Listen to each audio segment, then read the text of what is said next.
All right, welcome back, everybody, to another live reaction here for this Monday night matchup between the Washington Commanders and the Cincinnati Bengals.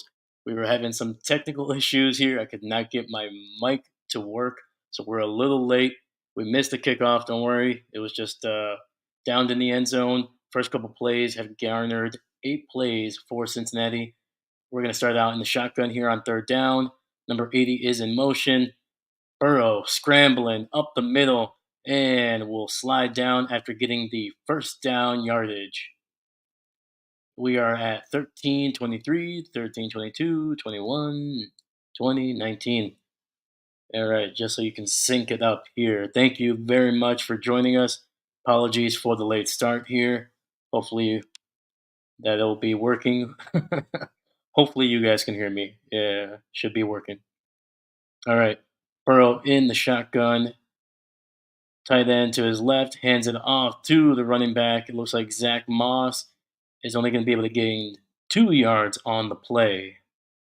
And that is one big thing that has been hampering this Bengals offense in the first 2 games. They have not been really able to establish that running game ever since they traded away Joe Mixon, which understand they don't want to pay the guy. Pay running backs in the NFL usually does not pay off, especially in the long term. But they definitely miss Joe Mixon here. Burrow under center, hands it off.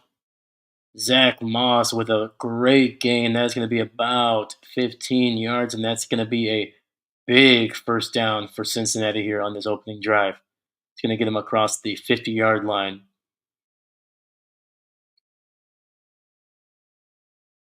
All right. Just a nice little hand up, run to the right, and Moss just was able to find that massive gap. Make a big run. It is going to be first and 10 at the 41. Burrow under center. 2 tight ends set. Running back in the backfield here. Fake the handoff. Joe is going real deep. He's got Chase. Touchdown. Cincinnati with a big touchdown on this opening drive. Just a fantastic, fantastic throw deep down the field for Jamar Chase, man. He has been also struggling a little bit getting going. Obviously, he did not show up for minicamp or anything in the offseason. I don't even think he was in the preseason games. He did not start coming back until week 1, so maybe it took him a couple weeks to get going, but he looks like he made a great run there. Unfortunately, there's no replay. But yeah, it was basically just a little bit of a go route there, and Joe put it right on him and hit him in stride, basically. Great job. Great opening drive for Cincinnati. That's what they needed, man. They need to get right. This is going to be a game where I think this is going to, obviously, the Bengals have always kind of started out slow ever since they really established themselves as a Super Bowl contender. They've always started slow. So something tells me this is around the time when they start kind of getting going. I think this is going to be their get right game.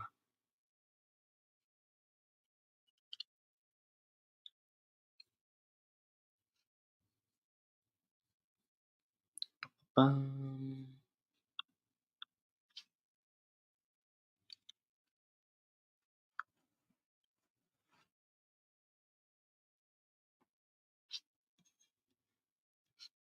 but let me know who you have in this game. Obviously, we've already had the first drive here, but what do you think? Do you think the Bengals are finally going to get out of their funk and they're just going to basically beat down on a what is considered a team that is still about a year, maybe 2 years away from truly contending for not only for maybe the division, but definitely for the playoffs? Do you think the Bengals are finally going to be able to get it together and just kind of steamroll this Commanders team?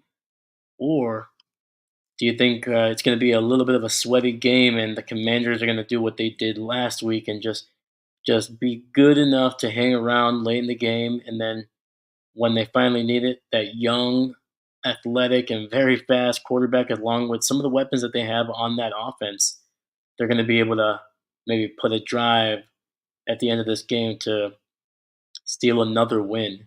Because I don't think the Commanders, they're not going to, this is not going to be a blowout win. If they win, I think this is going to be a very close game.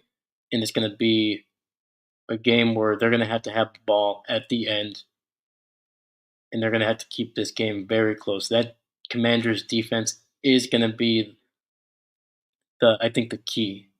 If the Commanders can kind of wake up a little bit here and slow down this Cincinnati offense, hold them to, you know, 2 touchdowns, maybe 3 touchdowns, and maybe a field goal here and there. I think if you can do that, I think if you can hold them to under 24 points, I think you're gonna give your quarterback, your young quarterback, at least a chance to make some plays. And Jayden Daniels, man, the guy is he can throw. He's gonna have to develop obviously more, but he's shown that he can throw in this league right now. And clearly he can scramble. He can make plays with his feet. I think that's going to be the biggest X factor for him in this game, especially against this Cincinnati front seven. He's going to have to get out of the pocket, but not just to scramble and get yardage with his legs, but buy time. See if those receivers can get open and really stretch and really stress this Cincinnati defense, who, in my opinion, is not as deep as they've been in the past, especially that secondary. So I think if they can do that, I think they can kind of stay in this game for a little bit and really, really force Cincy's defense into some critical mistakes. And shotgun, it's going to be handoff to Eckler, who makes a nice move, breaks a tackle, and it's going to be about an 8 or 9 yard gain on the first play here for the Commanders. Jayden Daniels in the pistol, fakes the handoff, gets it out to Eckler again on the flat route, and he's going to get a first down after a good gain.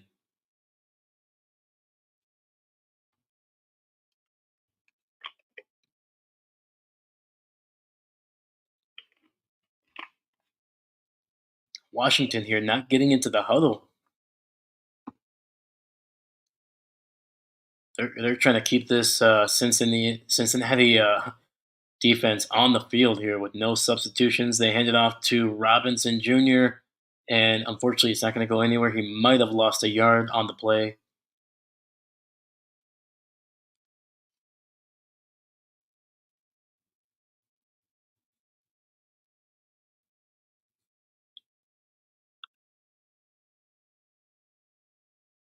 It'll be second and 10, 10:20 on the clock.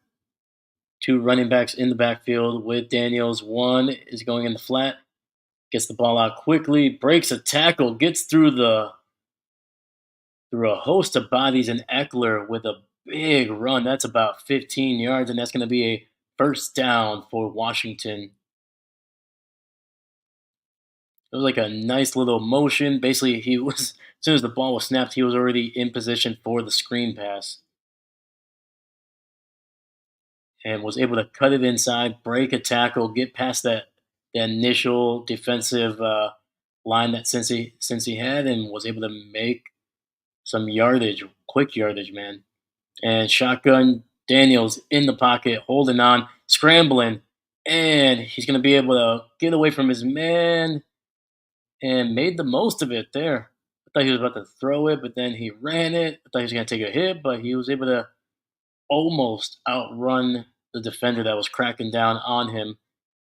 He was able to get about 7 or 8 yards, depending on when he stepped out of bounds. Either way, great positive. So that was a 7 yard gain, second and 3, single back in the backfield shotgun, 3 receivers to the left. Snap, handoff, and it's going to be Robinson who gets about a yard, maybe a yard and a half. So it should be a third and relatively short, 2, if that.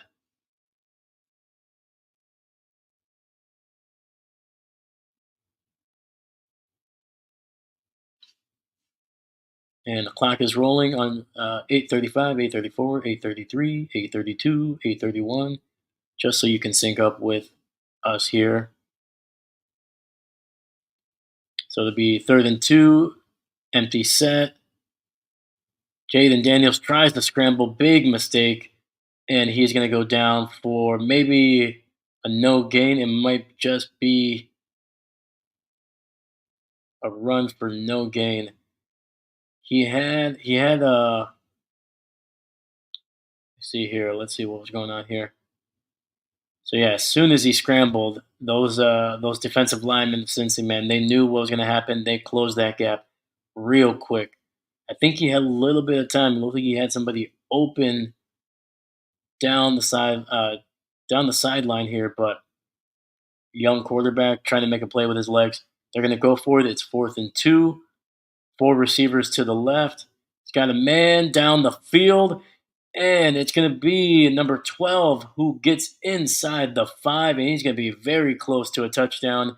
It's going to be first and goal at the two.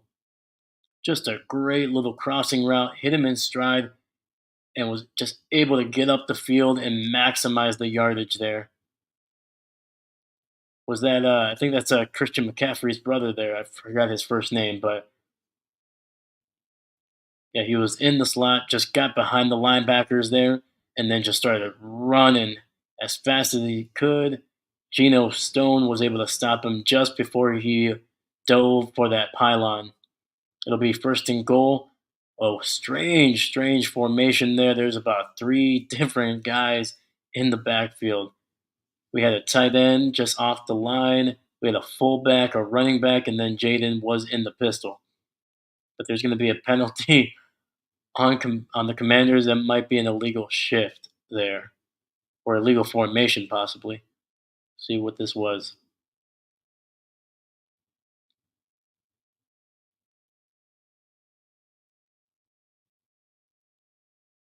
Either way, it'll be first and goal. I think that's going to be. Oh, it was on Cincy actually. It was encroachment. So now the ball is first and goal at the 1 yard line. Two receivers to the left, a tight end in motion, and they hand it off to Brian Robinson, and he is going to be close to a touchdown there. It's going to be, I mean, it's going to be way inside the one. It's going to be maybe like a couple inches short.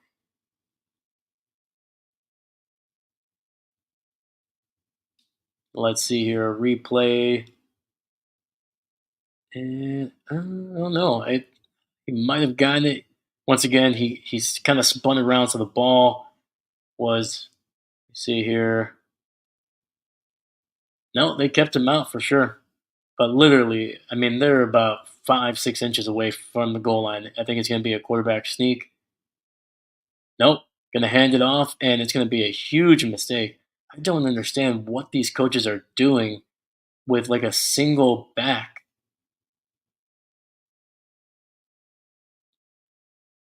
in these goal line situations. The way that these defenses have been penetrating, like you saw that last night with the Falcons, every single time they were in short yardage situation, they were just getting stonewalled by the defensive line. And I don't understand why these teams are not using, not necessarily a fullback, but using a little bit of motion, trying to stretch out that defensive line, even using a fake handoff to the running back and just getting it out to your wideout here.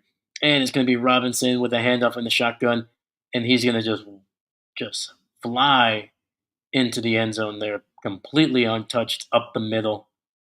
And that is going to be a big touchdown. 10 plays, 70 yards, little over 6:10 taken off the clock by the Washington Commanders. Just a great drive.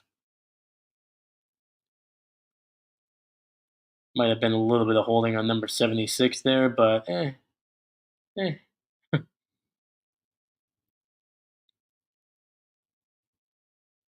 Either way, great drive by this young Commanders team.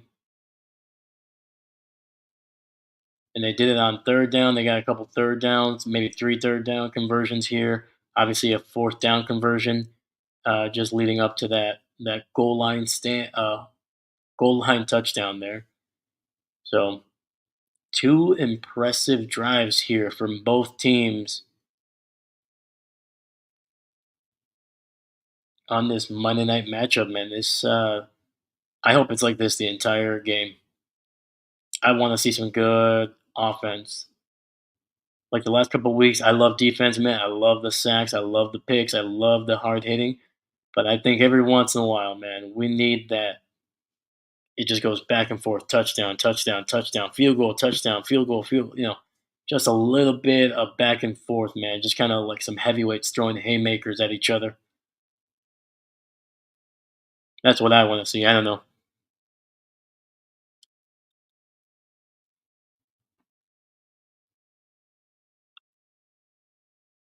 All right. Jayden Daniels was 3 of 3, 52 yards on the play. He was that 1 yard loss was considered a sack. Austin Eckler, 1 carry for 8 yards. Luke McCaffrey, that's his name, Luke McCaffrey. His catch went for 30 yards, man. Basically down, I think he was down to the 2. That was on 4th and 2, 4th and 3. Big play. Austin Eckler also had 2 catches for 22 yards on that drive.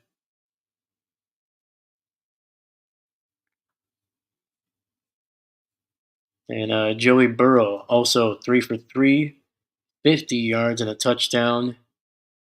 Zach Moss 2 for 17.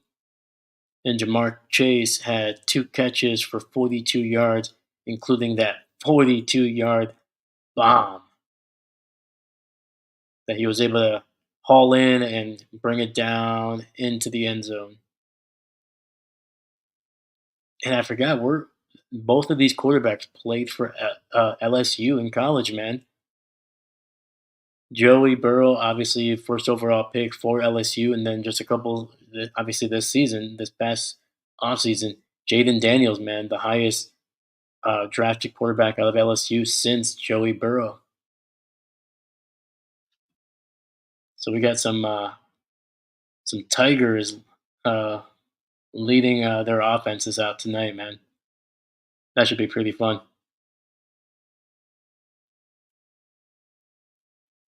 Obviously, Jamar Chase also part of the LSU team with Joe Burrow. And the kickoff is going to be returned. Ooh, nearly got away from that tackle. See, if he was able to get it, man, if he was able to wiggle out of that one, he probably would have gone for an extra 5 to 10 yards. Showing some highlights here from the Bills and Jags game, and Jesus, this is already a. I forgot this game started at like 6:20, and there goes an interception. Josh Allen with a touchdown. Lawrence with an interception. Unfortunately, it looks like DeMar Hamlin was able to get that interception. So good to see him making some plays. It's a handoff in the shotgun, and it's going to be about trying to see here. Looks like a 7 yard gain on the play, and we are at 5:02, 5:01, 5, 4:59, 4:58. Just so you can sync it up. And just because we were late, obviously I didn't get a chance to do the intro, but hey, welcome. My name is Dave. I'm not a coach. Thank you very much for joining us for this live reaction here on this Monday night game. Please leave a comment. Make sure you like and subscribe. Nice little handoff. And he is close to a first down, gain of 2, and it should be a 3rd and short.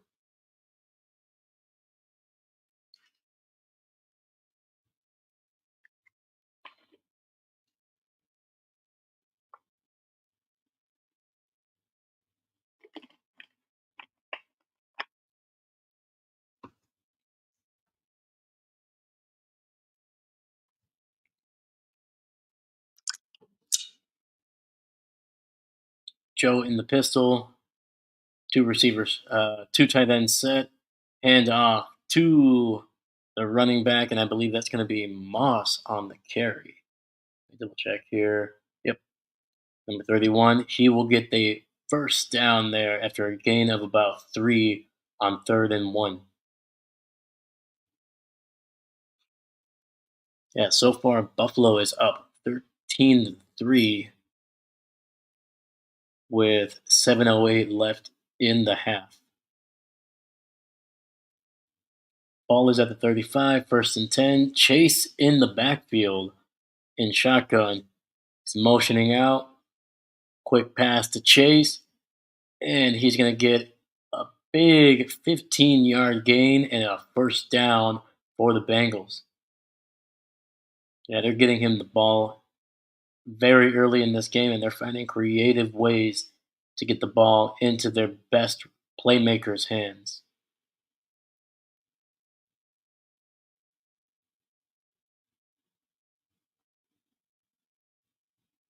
Nice job. Just kind of like a little, he was almost motioning out, almost like if he was going to catch a screen. Turned up field, only ran about 4 or 5 yards, cut it short, and just turned around, waited for Burrow to find him.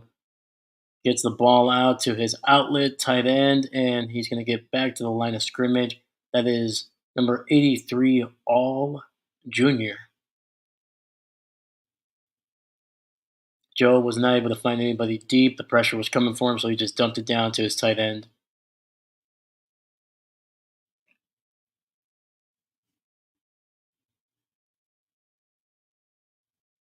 Yeah, Chase with that touchdown, it was just a little bit of a go route. He kind of faked like he was going to run a post, and then just kind of turned it upfield into like almost like a skinny corner.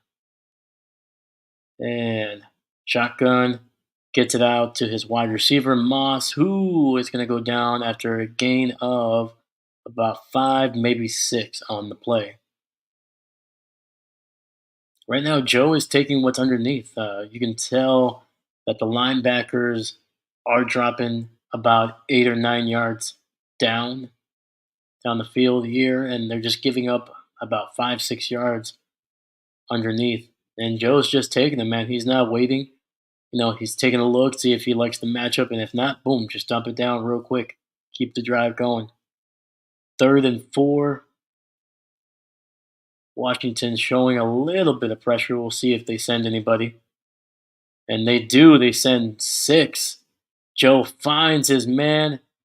That's going to be number 5. Is that T. Higgins there? Higgins takes a shot and keeps on rolling. It looks like Higgins took a shot in his chest there. Burrow is calling a play. He's trying to make a quick play there. No huddle. Higgins able to get away from his man really quickly, able to give Joe somebody to throw to. Hand it off to the running back after not being able to find anybody downfield. And it's going to be Brown with the catch, but it's going to be for a loss of about 1 or 2. That was number 30, Chase Brown.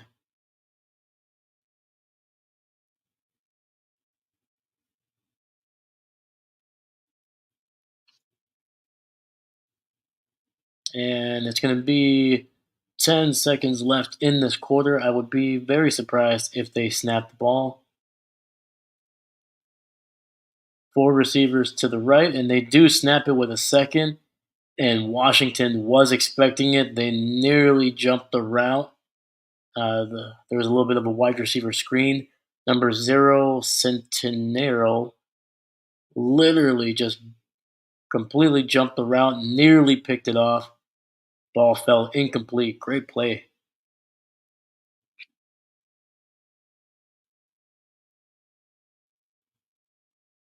That was number 0, Mike Centrell. Sorry, hold on. Centrell Still. I'm pretty sure I butchered that name.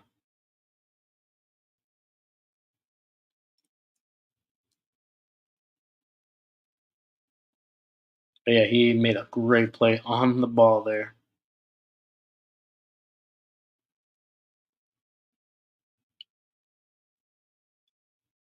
Sane Ristrell. That's his name. Sane Ristrell. Now that I'm reading it. Mike Saint Restrill. Again, hopefully I got that pronunciation correct. All right, but yeah, that's what they need to do. That's what the Commanders need to do. They need to slow down this Cincinnati offense. They need to make plays on the ball, even if it's not turnovers. They need to be able to make plays on the ball, incomplete passes, be aggressive. Because right now, Cincinnati, they are backed into a corner. The way they look at it, they have been underperforming, and they're going to do everything they can in this game to not just win, but they want to dominate. Because I believe that that's what they need to feel like, oh, okay, we got our bad games out of the way early.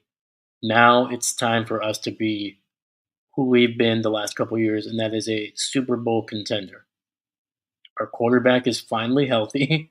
It's not like last year. We're not relying on backup quarterbacks. We are at full strength. We need to go. We need to be able to dominate teams like Washington. So I think once again, if the Commanders can make this game close, I think they can frustrate some of these some of these guys, some of these Bengal players. We saw what happened last week with Chase. He seems to be on edge, whether it's the contract or just simply just annoyed that they were making mistakes, keeping Cincinnati in the game, playing not their type of football, making mistakes, making dumb mistakes. Whether that's the reason or another thing.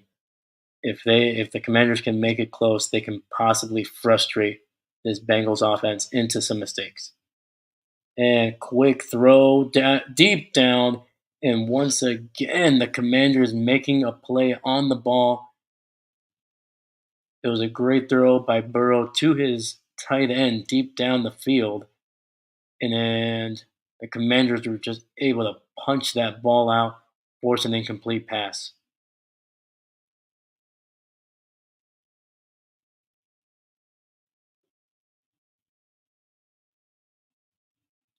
And they're going to have Evan McPherson coming out for a 40-yard field goal attempt.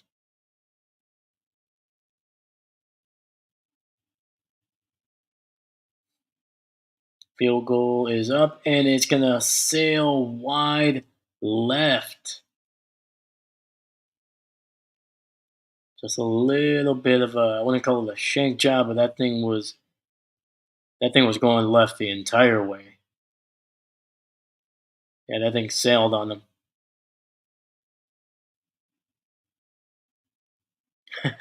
Yeah, he knew it too. He knew it. As soon as that curve was starting to hit, it was not coming back. All right, man. Commanders holding them to no points on this drive.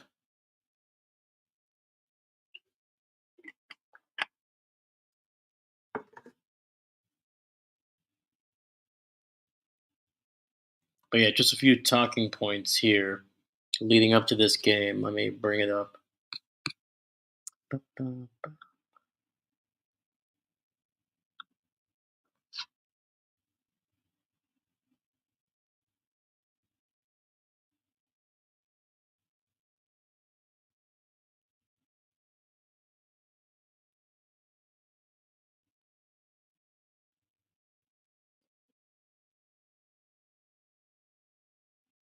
All right, just some talking points. Obviously, Cincy's slow start.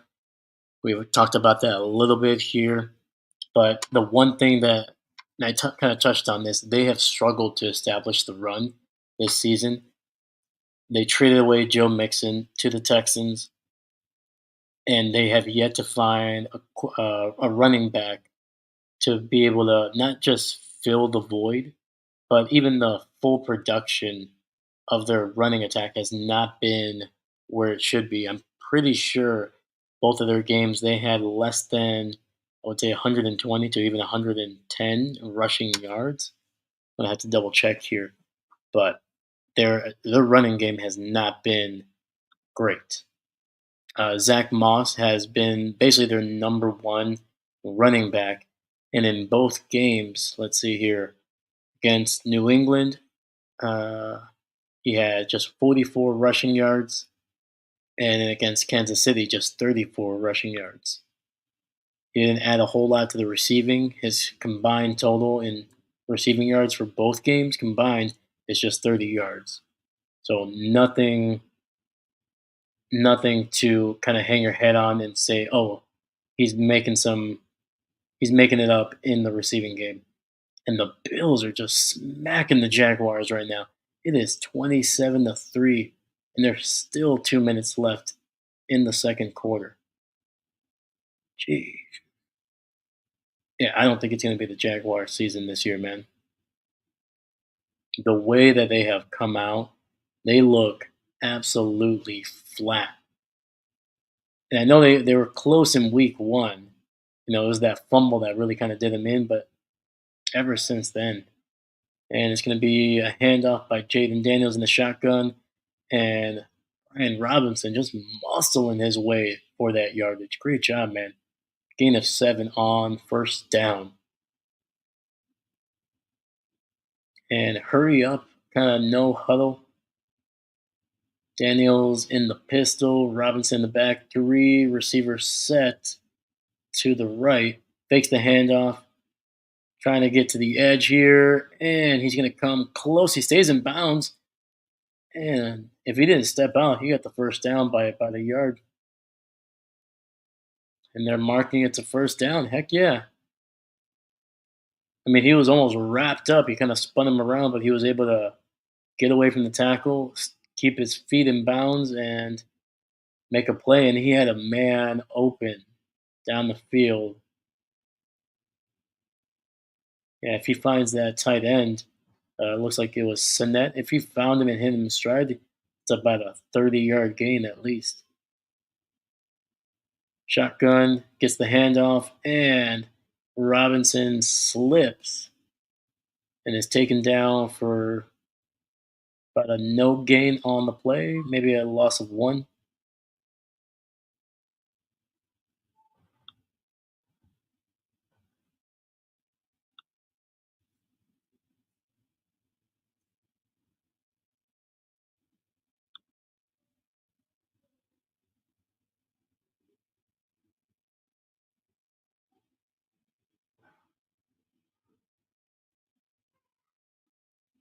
And in the pistol, gets the ball out quickly. That might have skidded on the ground there. Oh, they're saying it's a catch. Holy cow, that was to number, is that 86? Oh, yeah. That was to Brown. Great throw by Chase, man. Chase. Jayden.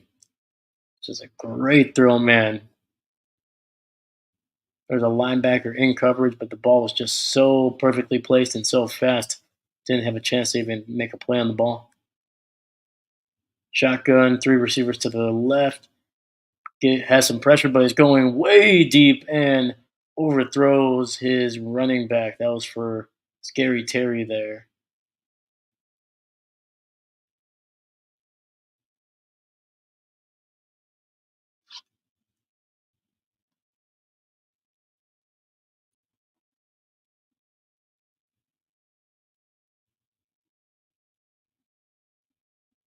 Yeah, it looks like Trey Henderson was barreling down on him.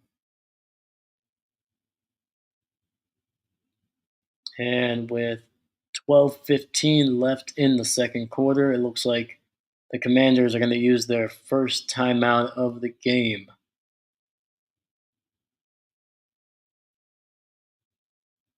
Oh yeah, I forgot they have Zach Ertz on this team. So the Commanders now.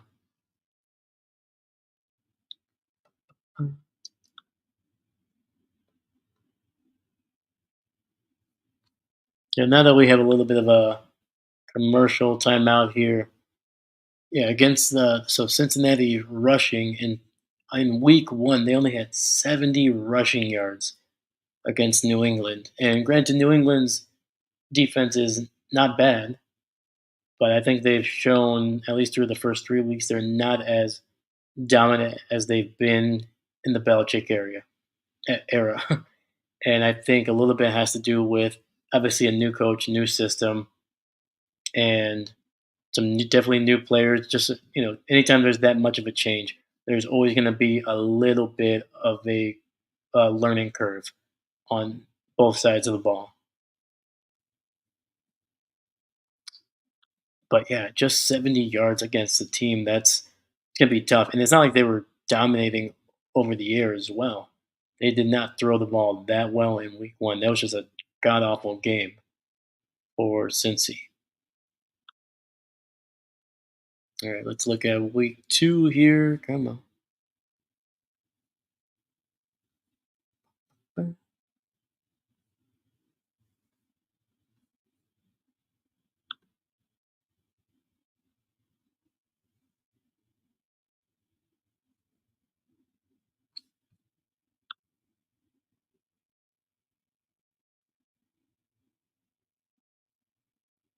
And then against Kansas City, they had once again barely beat their week one uh, high, which they only ran for 74 more yards.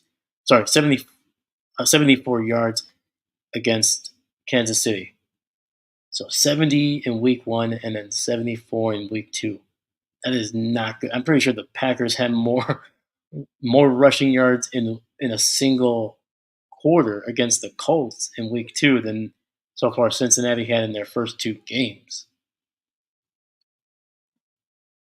So that's a big reason why I think this Cincinnati offense has just been off.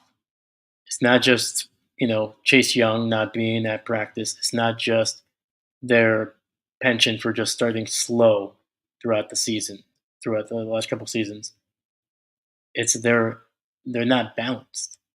They have not been able to find a balance. Their teams are able to key in on some of the big weapons. And granted, they have weapons. Obviously, they have two very good running backs, one All Pro one All Pro wide receiver and a very good wide receiver in T Higgins, and they have some other weapons as well. Their tight ends are solid, nothing amazing, but they're very solid. But that can we've seen that all over the league, especially early on in the season. If you're not 100% gelled, it's going to be a struggle. And it's going to be first and 10, gets the handoff this time to Eckler. Jesus. And Eckler is going to run all the way down to the end zone. Just amazing play calling right there. The entire Bengals defense just shifted over to the right. They did a nice handoff to Eckler, who gets past the initial line and then just found ample amount of space to be able to run the ball and was able to beat his man to the end zone. Great job.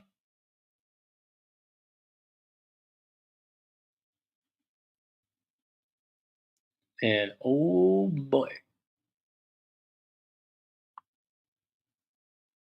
And the kick is right down the middle. So with 11:31 left in this half, we have the Cincinnati Bengals 7, the Washington Commanders 14. And they've done it on the ground, man. They've done it on the ground. All right. So obviously a big talking point. The Bengals have struggled rushing the ball. They are struggling being balanced, and I think that's a bigger indication of why they've been struggling rather than the off the field stuff, the penalties late in games, things like that. And then finally, and this goes perfectly with that big long rushing touchdown, goes to my next point that's on here. So Cincy's defense against Jacoby Brissett in week one and then Patrick Mahomes in week two combined, both of those quarterbacks only threw for 270 yards combined. Basically, I think Mahomes had 151 and Brissett had 221. Sorry, 121 and then 151 for Mahomes. So they're doing a great job holding these quarterbacks in check. But, and this goes back to what we just saw with Eckler in that run, Cincy's defense through 2 games has given up 319 rushing yards. That is a butt ton, 160 per game average. Obviously, it's not as bad as the Colts, but that is not a good winning formula. One, you can't run the ball, and then you can't stop the run. Those are two. Those are the two biggest things why they have started out 0-2. Now, is that a scheme problem? Is that a lack of playmakers, or is that a coaching problem? Probably all three to some degree.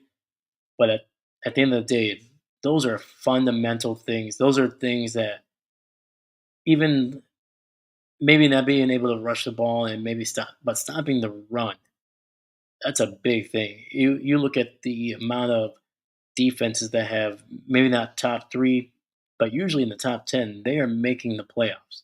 If you can stop the run, you're going to be able to make the playoffs and make it relatively by the last to second week. If you're struggling to stop the run, you better be phenomenal in other aspects, taking the ball away, minimizing the passing yardage, and on top of that, your offense better be able to put up points in short with little spurts of time. Because if you can't get off the field on defense while and just running the ball, that keeps the clock rolling, gives your offense less opportunities to to get the ball. So that offense has to be explosive. If you don't have an explosive offense and you can't get turnovers, you're not making the playoffs. Right now, Cincy, they are struggling with the rushing the ball on offense and stopping the running game on defense. And pass to Moss is good for 9 yards to the left there.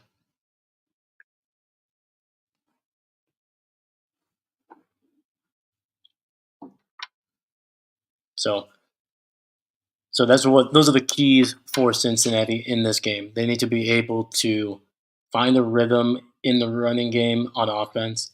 They need to find, even if it's by committee, they need to be able to establish the run one way or the other. And Burrow under center gets the handoff to Moss, who will go up the middle for a nice first down run, gain of about 5 or 6 on the play. And then the most important thing is being able to stop the running game on defense. So far, that has not happened, and they're down big here um, early in this second quarter.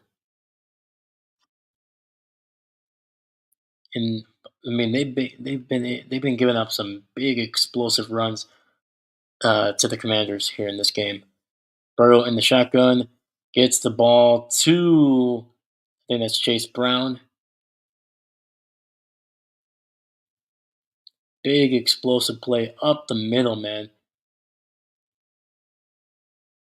Just in between the center and the left guard there.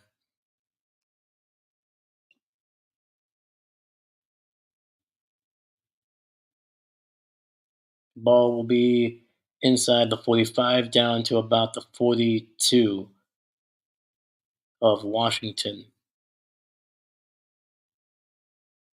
Tight end in motion, Burrow in the pistol, fakes the handoff, but gives it to Brown anyway, who is able to get about 8 yards on the play. All right, we got Cincinnati. They are marching down this field, and obviously that play action right there was a byproduct of them being able to run the last couple plays here.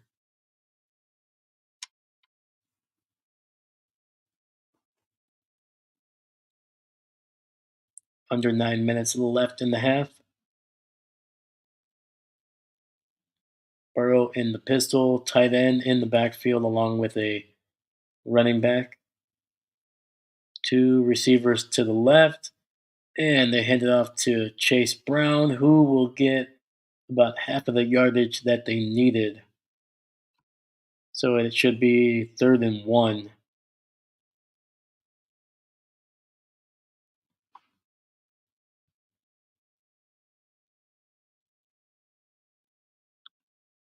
And that Buffalo game just got to halftime, and the score is 34-3. I think I made the right decision of picking this game because that would be a very boring game to talk about. Burrow under center, tight end in motion to the right, gets it to that tight end in motion. Oh my! Nearly fumbled the ball, and that's going to be to, I believe his name is Eric All. Eric All, is that his name? I'm gonna have to look him up here. Yeah, he was looking up the field before he really secured that ball. That ball almost fell right out of his hands. Yep, and his name is Eric All. Thank you, ESPN, for putting his information on there. He's a 4th round pick, rookie out of Iowa. Another Iowa tight end. Three receiver bunch to the left. Burrow in shotgun. Moss in the backfield, and he finds his tight end there. I think that's Gasecki. Found him all the way down the field in the middle. And that is Gasecki. That is the former Miami Dolphin there. All right, we got the Bengals driving down. I think they're going to be inside the 10 after that big gain. Yeah, Gasecki just ran a nice little post route. Just got in behind the linebackers and kind of slowed down a little bit once he was getting up the field. And Burrow is gonna get taken down for a huge sack, holding on to the ball a little bit. That pocket was kind of getting a little messy, and he just kind of stayed there for a little bit. And we have a Bengals offensive lineman down on the field, and it's going to be 6:25 with the injury timeout here. Yeah, hopefully whoever that is doing okay. Hopefully he can walk off the field.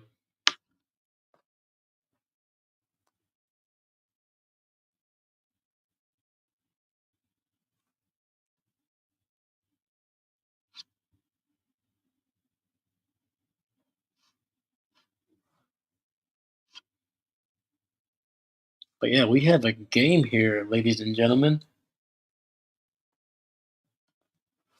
If Cincy can get this into the end zone here, we're going to be all tied up with just a tick over 5 minutes left in the half.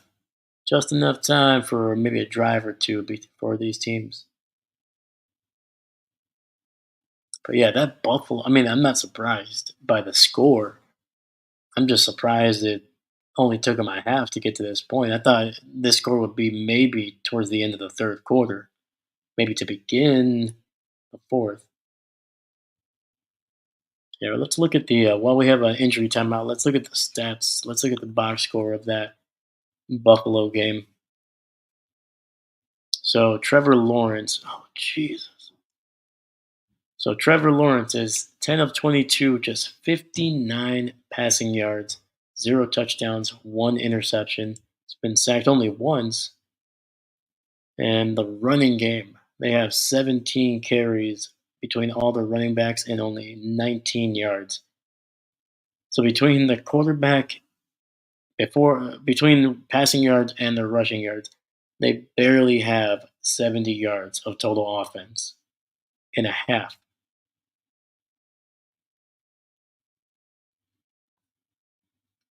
And their defense has no sacks, no turnovers.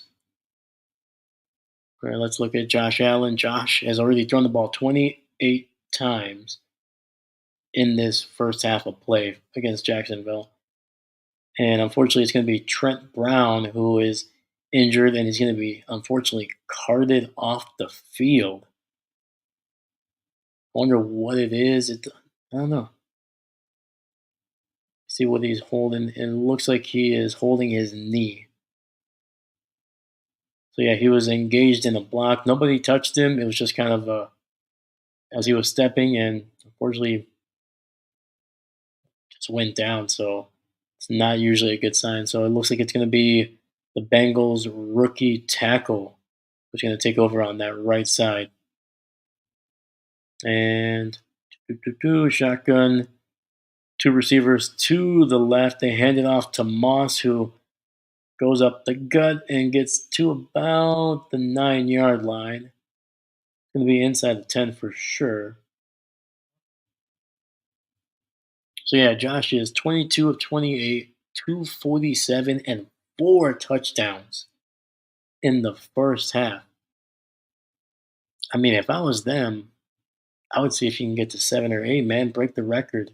How many times have we seen quarterbacks have just like a big first half and then they finally just kind of bring it down? I was like, come on, man, break that record. Get those 8 touchdowns. Anyway, empty set, running back in the backfield, 3 receivers to the left.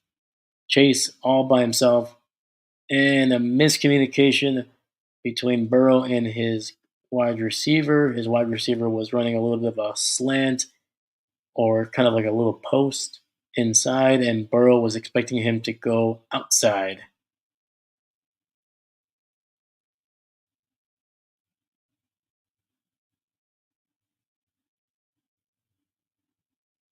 Well, that ball came out ugly, man. There was no spiral on that.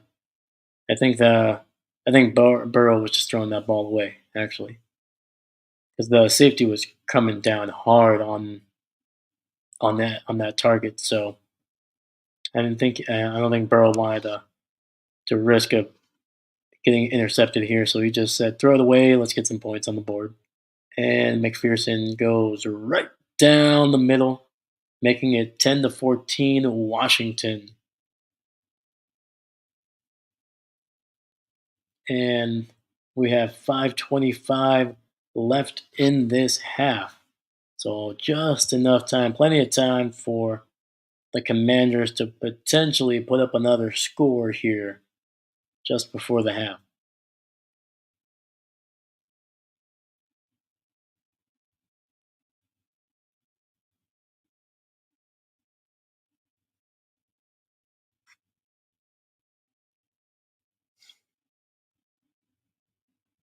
But yeah, Josh Allen, 4 touchdowns in the first half here. No picks, no sacks. He also has 22 rushing yards on the ground. James Cook has 20. Khalil Shakir, 6 catches, 72 yards and a touch. Dalton Kincaid, 3 for 41 and a tutty. Ty Johnson and Coleman also have a couple touchdowns here. Each have 1 touchdown, sorry.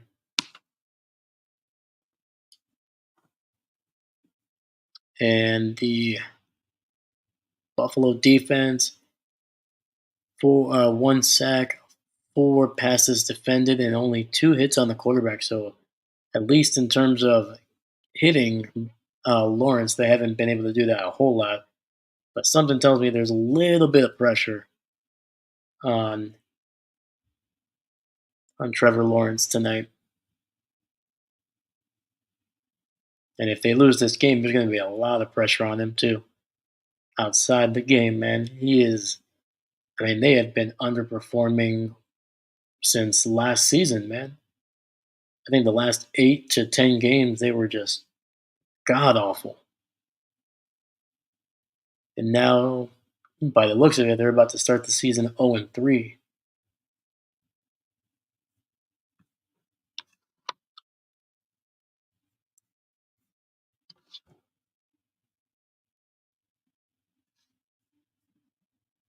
Trying to see who has the interception. Oh yeah, I forgot it was DeMar Hamlin who had that pick. So yeah, luckily we're streaming the more entertaining and more competitive game of the two. And let me know, guys, what do you think of these, head-to-head two Monday night games? Personally, I don't like it. It would be nice if they staggered them.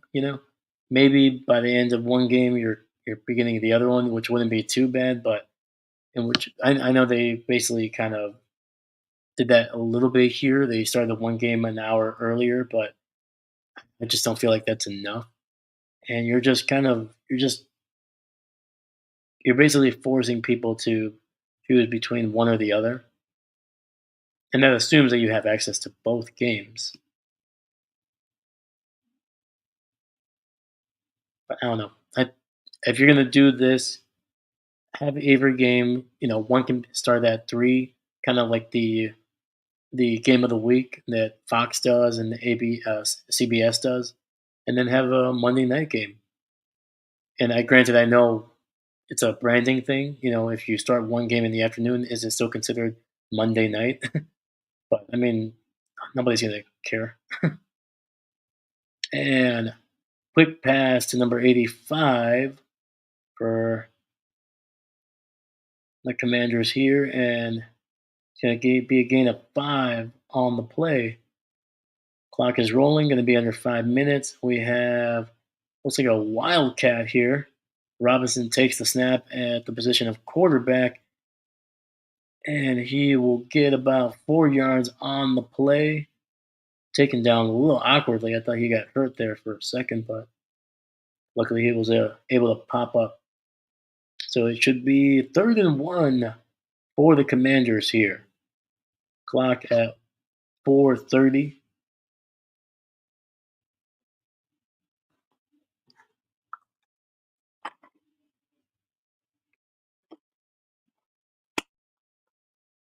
Jayden in the shotgun, receiver in motion, and they hand it off to Robinson, who will get the first down. A nice gain of about 2 yards on that 3rd and 1.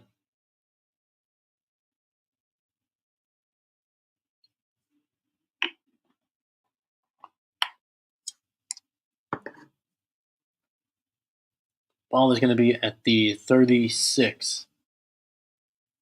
Daniels in the shotgun. 2 tight ends set. Running back shifts over. Fakes the handoff to Eckler. Daniels scanning the field, running, scrambles, and he will get about 5 to 6 yards on the play. I think they're going to mark him down at 5. Man, dude, for a second there, I thought he was going to be taken down for a sack, but he just was able to outrun the defensive line there for a second. I think if he just waits a little bit, man, he has guys getting open here.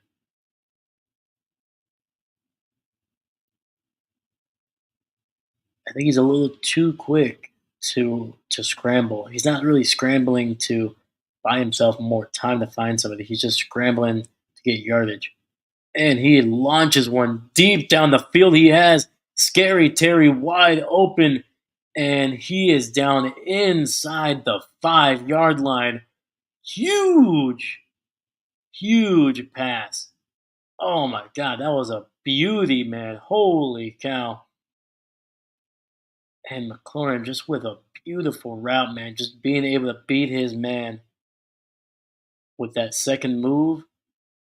Oh my God, dude. That was a great pass, man. Great air underneath it. Only one guy was going to be able to get to it, man, and that was Terry. Heck yes. It's going to be 1st and goal at the 4-yard line. 3 receivers to the right.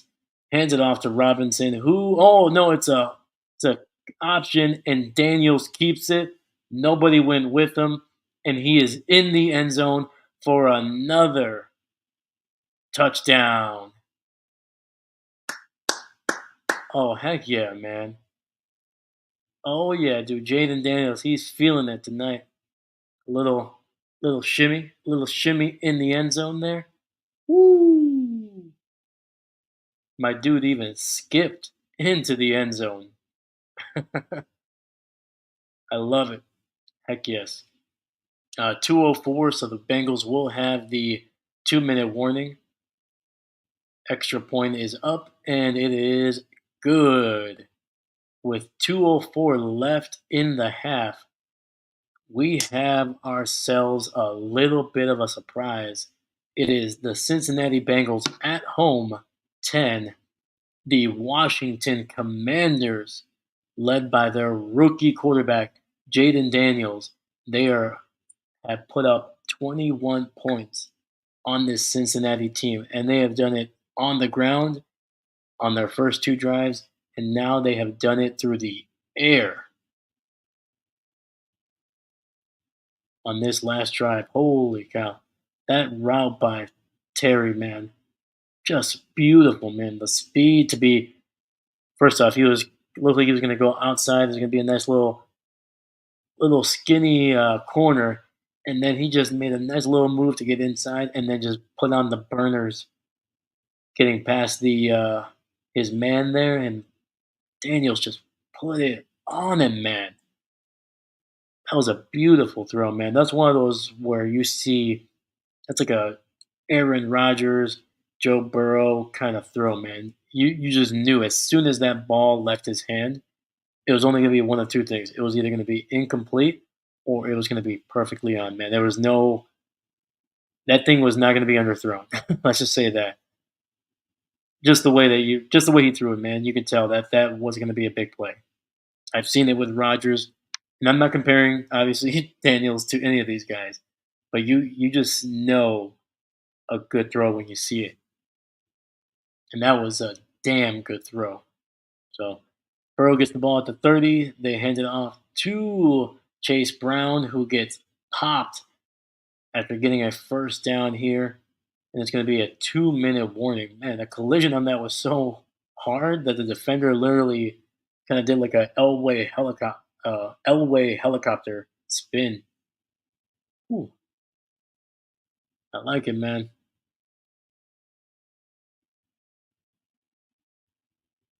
Well, now that we have the 2-minute warning, let's go into the keys for the Commanders that I had before the game. So I wrote, can the Commanders defense start to make plays and help this young quarterback? So far, this Washington defense has only been able to muster one turnover and two sacks through their first two games. While they have yet to get a turnover in this game, they have been able to get their hands on the ball with a couple batted passes. I think so far in this game, I'll have to double check. I think they've had at least three, if not four. Let's check it out here. Let me refresh this page a little bit. And obviously, they have the one sack on Burrow in the last drive.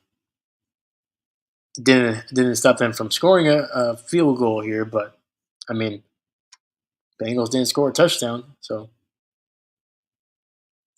and let's see here. They have two batted passes, two pass defended. Pretty sure there was more than that.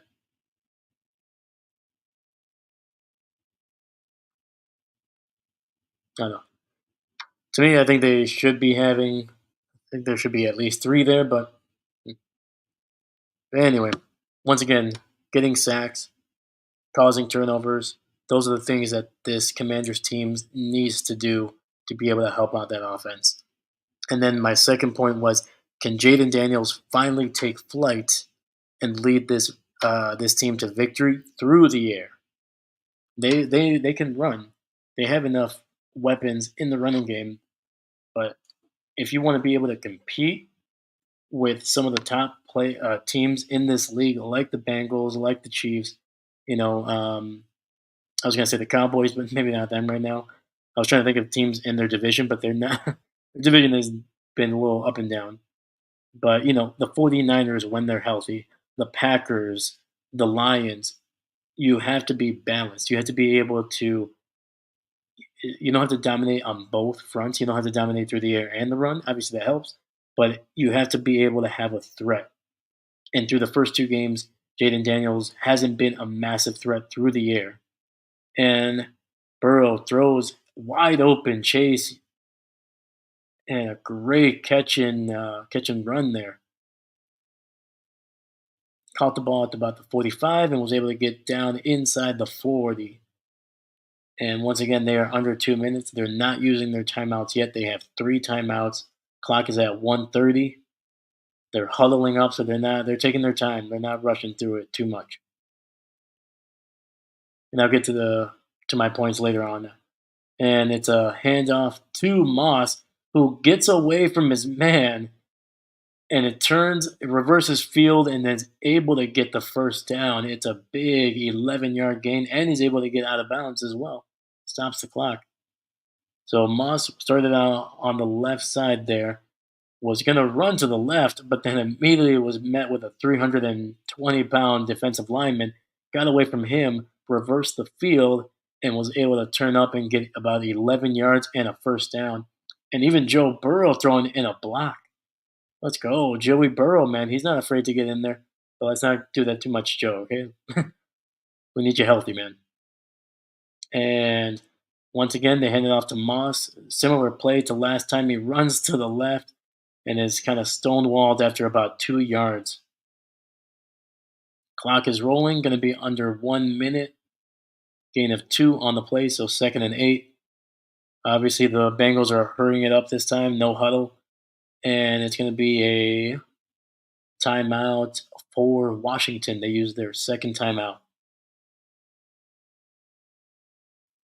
So now that we have a timeout, once again, Jayden Daniels has not been a massive threat through the air. He hasn't been asked to throw a whole lot, but at the same time, when he has thrown, he hasn't always been connected. He hasn't looked consistent. In this game, he is looking a lot better. He's looking a lot more confident. That last throw was, I mean, there was no question. Like I said, that ball, when it came out, just the way he threw it, just the way it came out, it looked like an NFL quarterback throw, and a good one at that. But so far, Jayden Daniels, 7 of 8, only one incomplete pass, and it might have been a drop. He has 139 yards passing. He has 4 rushes for 20 yards and a touchdown as well, rushing touchdown. All right, Burrow in the shotgun. Higgins in motion. He gets the ball out quickly to his tight end, Eric All, who stays in bounds. Will get close to a first down, and he does. He almost hurdled a defender, and since he is going to be forced to use their first timeout, I believe here. There we go. Graphic was a little slow. So 42 seconds left in this quarter.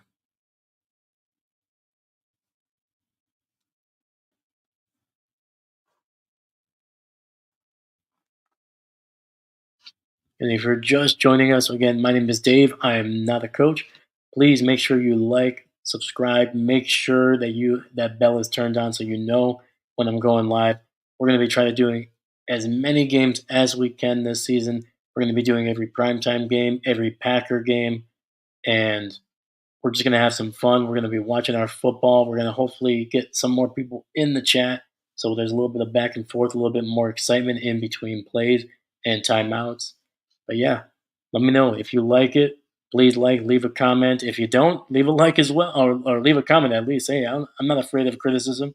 So, and it's going to be a handoff to Moss, who does not get a whole lot of yardage, maybe 2 or 3 yards on the play, since he will use their second timeout of the half. It'll be 37 seconds left in the half.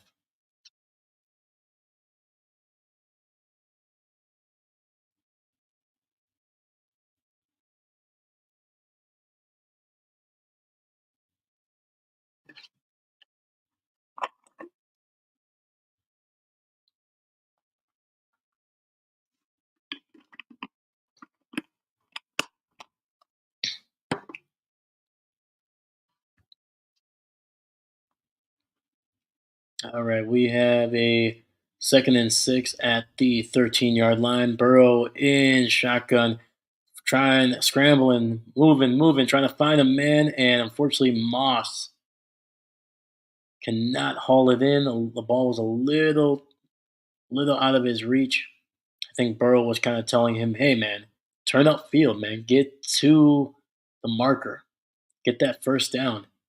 Moss was kind of lingering about a yard or two short of that first down marker.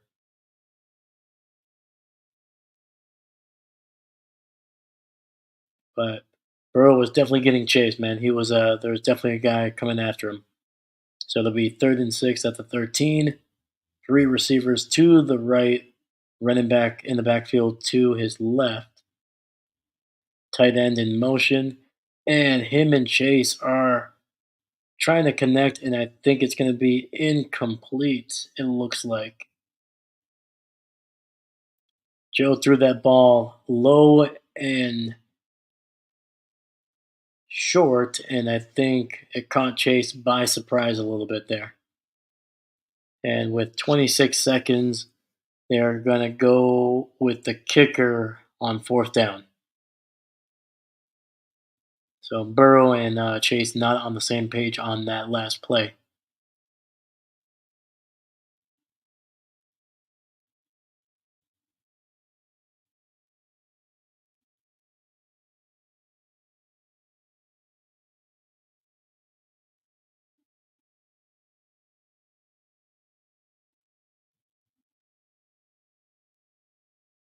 And the kick is right down the middle here. It's going to be 13 Cincinnati, 21 Washington, with about 22 seconds left in this half. I'm not expecting much offense in these 22 seconds. I would be very surprised. I think they're going to be just going down for a kneel down.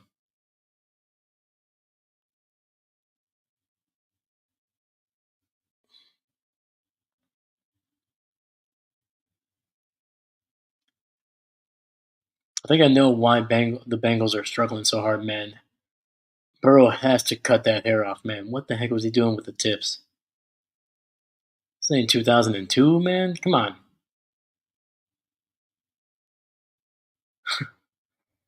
you gotta shave that off, man. It's distracting everybody. The football gods do not like frosted tips. And the kickoff is gonna be down in the end zone. Commanders are gonna start at their 30 here with just 22 seconds. I expect them to be satisfied with an 8-point lead and kneel this ball down and head to the locker room. And plus, they get the ball in the second half as well. So I think if they can get a big score here to start out the second half, it's going to be they're going to be in the driver's seat here. And Chase Daniels will kneel it down, and we're going to halftime here.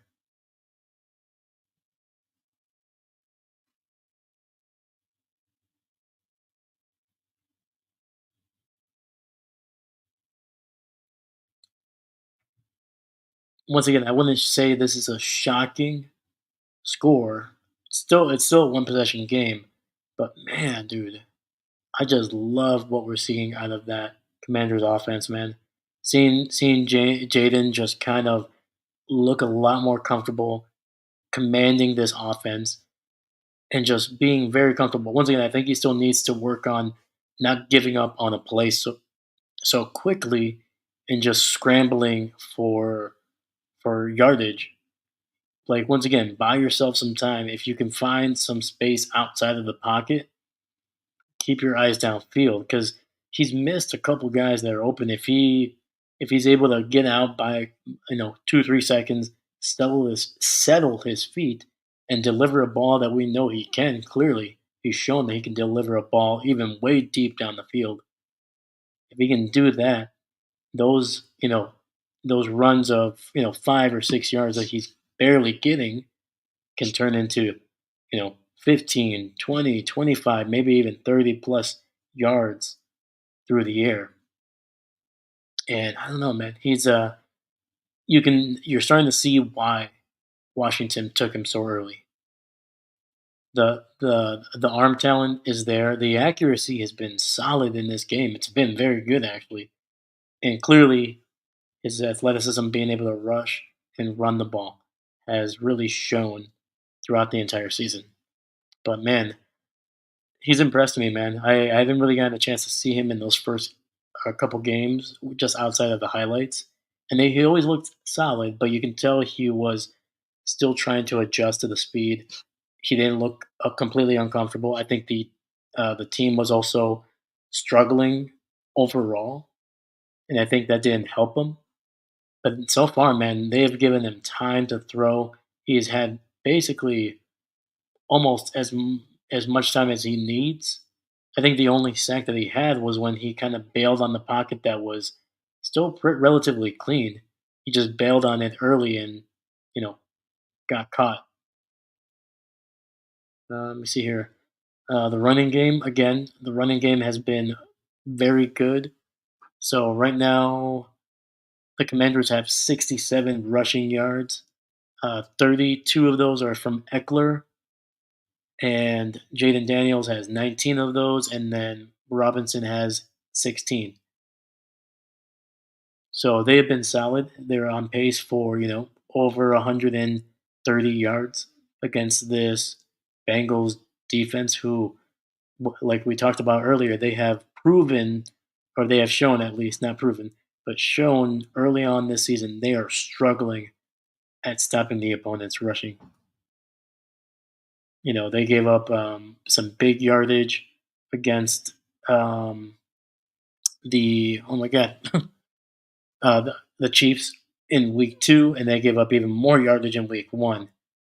And you're starting to see the cracks a little bit. Now you're getting into week 3, week 4. This obviously the last game of week 3, and basically by mid October, so in less than 4 weeks, in 3 weeks, your identity is gonna be basically set in stone. There's not many teams that struggle against the run for the first 6 or 7 weeks of the season, and then they just become, you know, the steel curtain in the latter half of the season. That typically just does not happen. If you stink at stopping the run in the first half of the season, typically you're not going to get a whole lot better in the second half when teams are starting to run more because it's starting to get colder.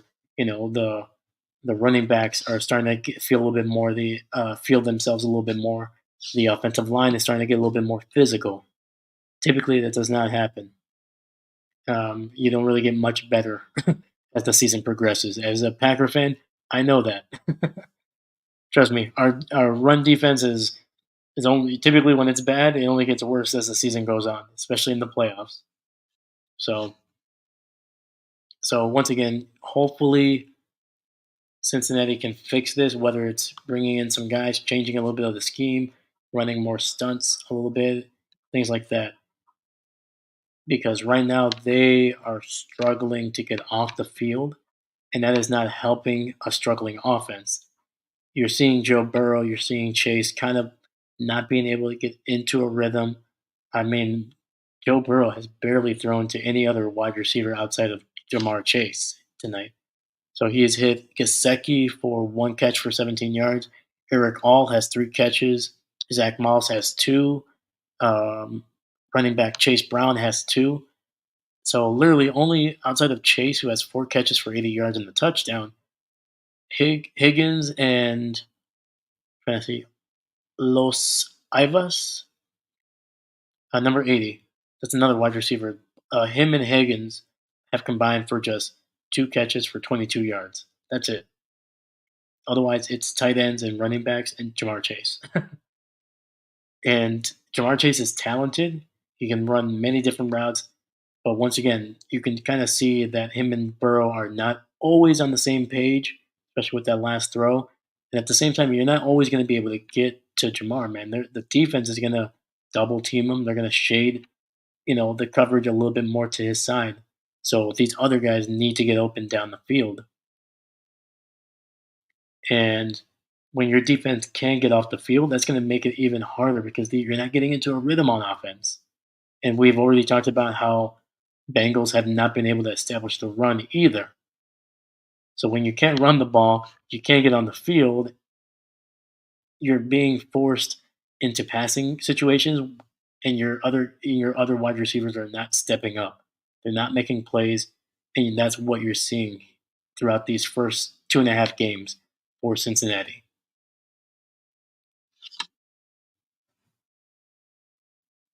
But let me know what you think. Do you agree with what I'm saying, or are you just saying, "No, Dave, you're the reason that they the Bengals are bad is because Jamar Chase didn't practice all off season, and they just always suck in the first like 2 to 3 weeks of the season," which is very possible. Who knows? Maybe next week, all of a sudden, they're going to be able to stop the run. They're going to be able to rush for over 200 yards, and everything's going to be gravy back in Cincinnati.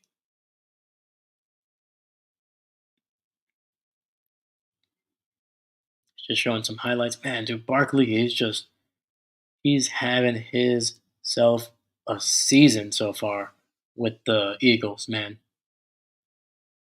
He has not looked. I mean, he's don't get me wrong. The last couple seasons with the Giants, he was their best player without question. But man, dude, it's so different when the entire team is just playing well. Great players just become greater, and that's what Saquon has been able to do with the Eagles here. The Eagles have not been perfect, but they are significantly better than what the Giants have been over the last couple of years. Henry, 25 runs, a buck 51, man. But yeah, so we got about 5 minutes before the half here. So I'm gonna run and grab something to drink here, maybe a little bit of a small bite, and I will meet you guys back here in about a few minutes. So thank you. Once again, if you're just joining us, we're doing the Bengals and Commanders. It's a great game so far. I feel like this is going to go all the way down to the wire. So if you're going to stick around, please leave a like. Make sure you comment. Make sure you subscribe. We're going to be doing games, as many games as we can throughout the season. Every primetime game, every Packer game. I'm going to find my way to be able to do other things in this channel throughout the season, try to expand a little bit more than just some live reactions, some more obviously short, bite sized things for you guys. But obviously, if you want to be part of that or know when that's happening, make sure you subscribe. Make sure that bell's turned on so you know when I'm dropping things. And please leave a comment, whether it's a positive or negative. I don't care. Just let me know. Just engage, and we'll go back and forth here, man. So once again, if you watch this, thank you very much, and I will be right back here in a couple minutes. Thank you.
All right, welcome back here.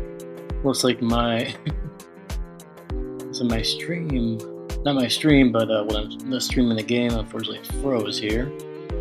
All right. They were still saying there was 4 minutes left. I was like, what? Oh, why? All right. So they're interviewing Dan Quinn here, so we're about to get started here very shortly.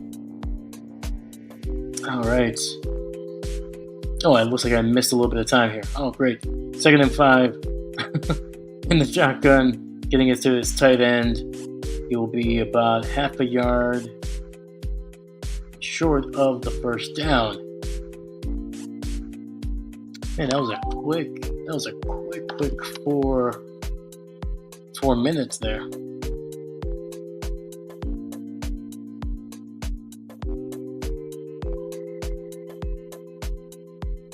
So we got 13:45 on the clock. Clock is running. 13:40, 13:39. Tight end in motion. Jayden under center. Move in the pocket. He runs forward and will get a first down, but takes a big shot there. Gets up okay.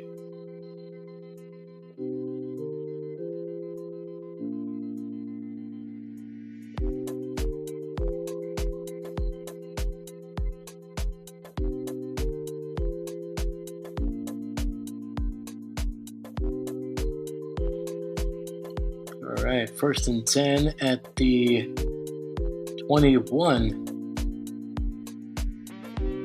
Man, I must have missed a big play here. Holy cow. All right. Hand off to Robinson. Gets about a yard, maybe 2.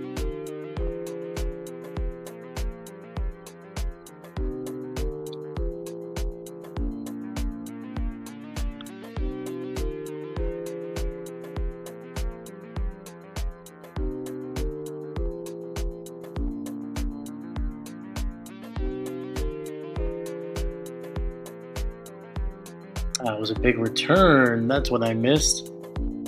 Big return by Eckler, 62 yards. Okay. All right. 2nd and 8, down at the 19, just inside the 20. Jayden scrambles, gets away from a pass rusher, and he will get to the edge, and it will get about maybe a yard or so on the play. And he was looking downfield. He just, let me see if he missed anybody. It's easier said than done to try to find a guy that's open, but yeah, there is nobody to throw to. None of his guys really helped him out. And it's going to be a penalty, apparently. It's going to be on the Bengals. And that's going to be a first down. It was pass interference. Let's see who that was on. Oh, yeah. And that was on Cam Taylor-Britt. He got a little bit of a hold of Terry's helmet there to begin with. So it'll be 1st and 10 at the 12.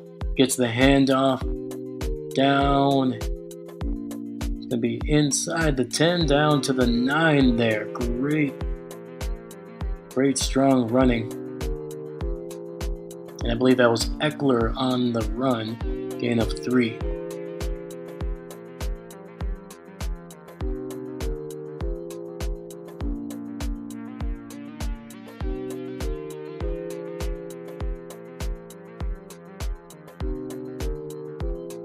And Eckler looks a little shaken up here. He's going to head over to the sidelines. It'll be 2nd and 7 at the 9 yards line. Daniels in shotgun, holding, staying in the pocket, finds a man. And if it's not a touchdown, it's at least going to be a first down. And that's going to be a big first down at the 1. Able to get that ball to, looks like, Noah Brown.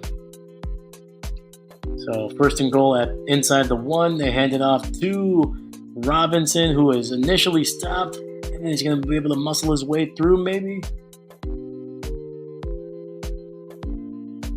And right now they're saying no. Just a great job by Daniel. He was scrambling a little bit, but he was keeping his eyes down the field and was able to locate Noah Brown for a big first down inside the one. And that running play did not get through, so it'll be second and goal inside the one.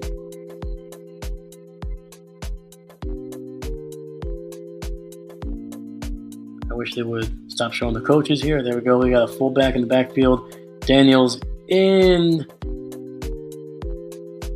under center, and he, great fake, and gets it out to the big man, number 73, who announced he was eligible, and they got it to number 73, the lineman Scott. And I don't know if you guys ever saw this movie. This movie came out at this point, I think, almost 20, 24, 25 years ago. The Replacements with Keanu Reeves.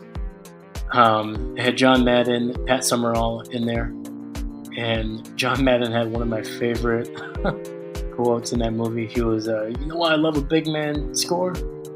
Well, you get a big man touchdown, and then you get a big man spike, along with a big man dance. I was like, that's what we miss in football, man. We miss a John Madden type, just simple man who loves a simple thing. And right there we had number 73. Just look at that big guy. He's just so happy, dancing in the end zone. Heck yeah, man. I love it. Gotta love a big man with a touchdown.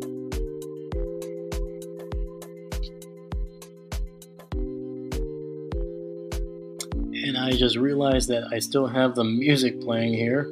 Oh boy. That's what I get for using the music. So hopefully you guys caught some of that. Oh man.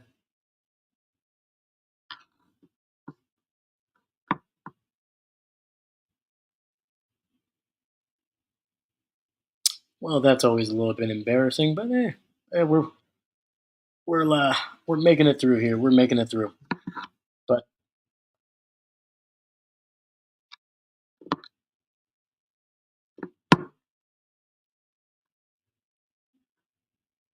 but yeah, once again, another great drive. Obviously, a great return by Eckler to start that drive off.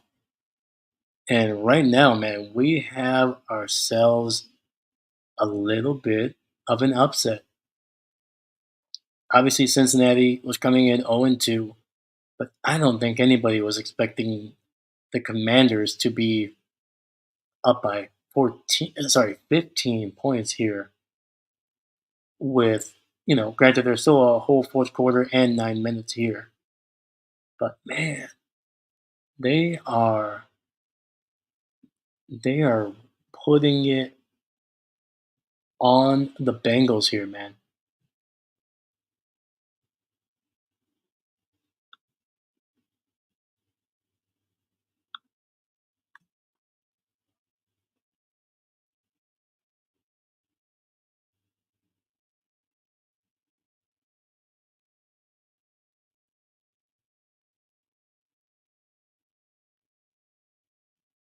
And just gonna test out the audio, make sure it's working here. Give me one moment.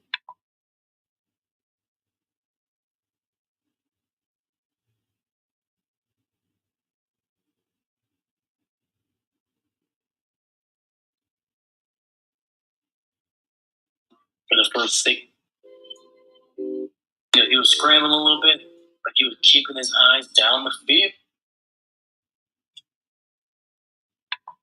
All right, we are back here.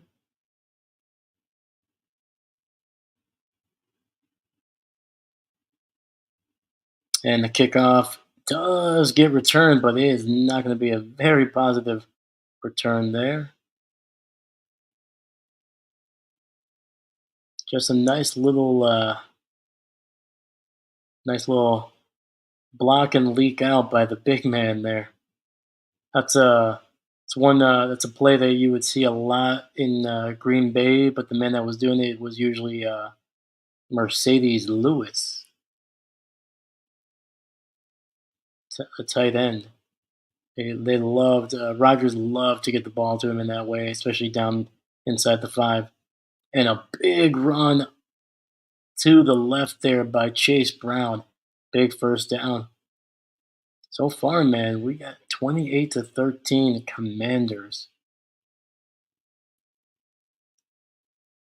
Definitely was not expecting this a little bit. We'll see what Cincy can do on this drive. They're losing some momentum here. The Bengals defense has not shown the consistent ability to stop Jayden Daniels here. And Joe Burrow is going to go down for a sack. What did I say, guys?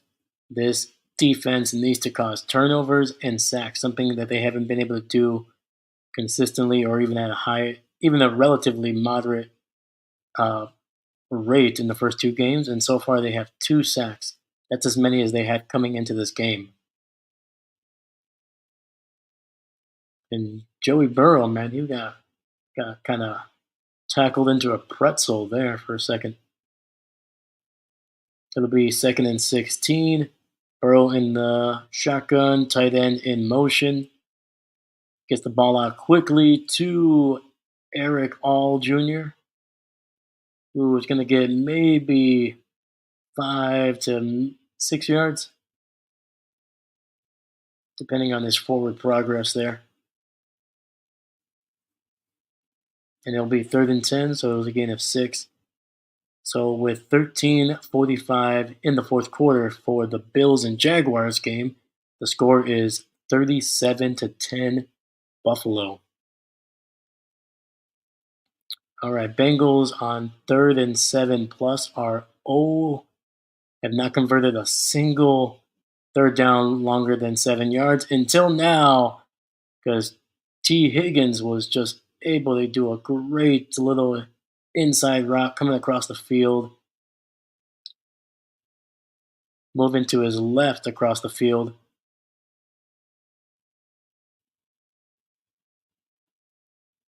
And Burrow, man, just putting it on him.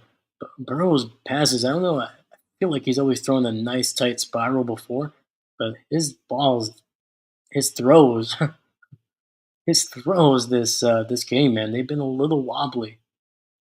So Burrow, obviously in the shotgun, tight end motioning inside as a fullback, getting a nice block. Burrow still has to scramble to avoid the pressure, gets the ball out, and it falls incomplete.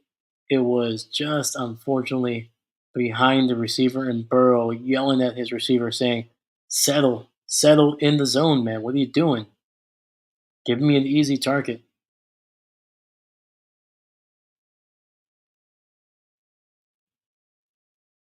Yeah, and I can see why, man. Basically, I think it's a rookie, Osavias. He kept on just running. Basically, he was running himself into coverage, and Joe was like, "What are you doing? Just get into the soft spot and let me just hit you." So that's why it was. That's why the pass was behind him. Otherwise, it was going to be picked off. And unfortunately, the Bengals cannot get lined up in time, and it looks like they're going to use their first timeout of the half here. With 7:05 left in the third quarter, the score is the Cincinnati Bengals 13, the Washington Commanders 28.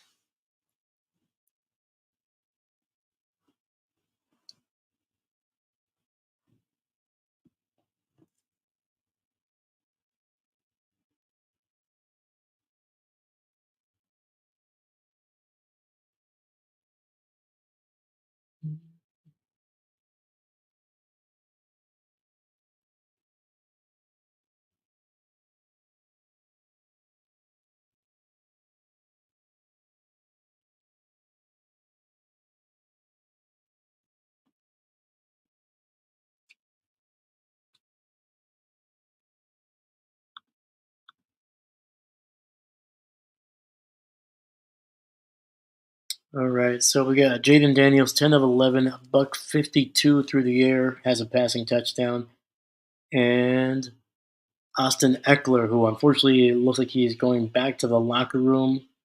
Hopefully, he comes back. I haven't yet found any word. Let me double check here.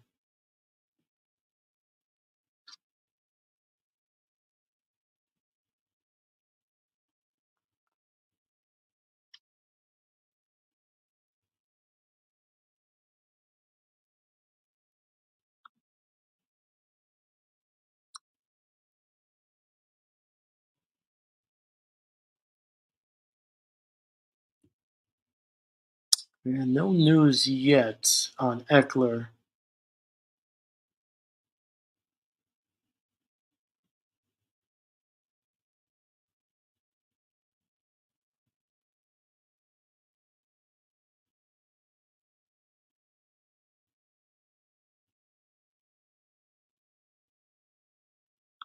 Yeah, if he can't come back in the game, that's gonna be a big blow for this Commanders offense because he has been phenomenal, man. Obviously, he has that big rushing touchdown. He's obviously made some big plays in the passing game as well, and he set up that last Commanders touchdown with that huge 62-yard kickoff return to start the second half here. All right, we have a second and 10 ball at the 46 of the Commanders. Joe Burrow in shotgun, three receivers set, gets the ball out quickly to Higgins, who is taken down after a gain of 8.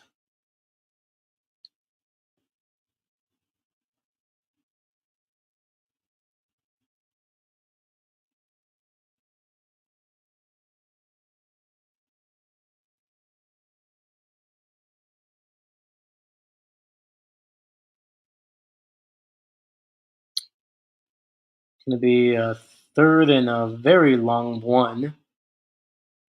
Four receivers set, tight end in motion, hand off to Zach Moss, and he will get down to the 31 and a first down for the Bengals.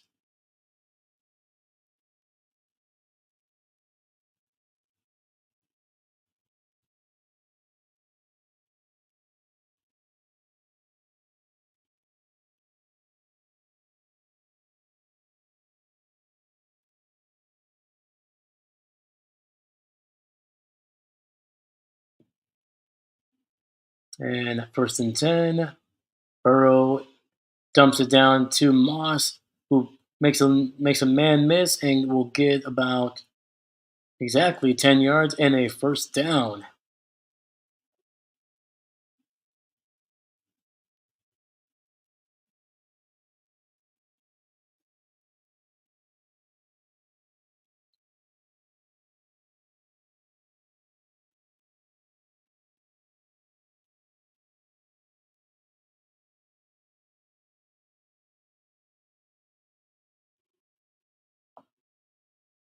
And Burrow takes the snaps in the shotgun, hands it off to, I believe, Chase Brown, who just unbelievable. Great running, man. The guy's running like Isaiah Pacheco, man. Looks like he's angry at the ground.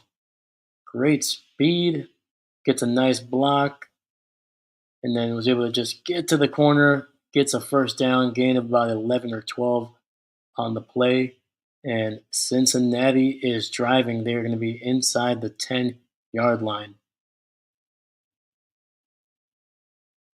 It's going to be first and goal, second fastest max speed of any ball carrier. So, yeah, Chase Brown was running at 22 miles an hour on that last run. Holy cow. They hand it off to Zach Moss, who is going to be met in behind the line. It's going to be a loss of about 1 or 2. Ball should be spotted probably around the 10-yard line. Yeah, that play got blown up real quickly here.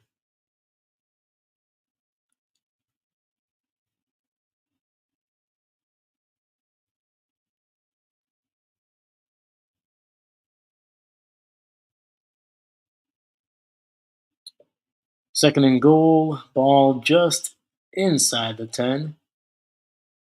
Moss splits out wide to the left. Get the ball down to Chase, who is going to fight for more yardage and is going to be inside the 5 down to about the 2-yard line, they're saying.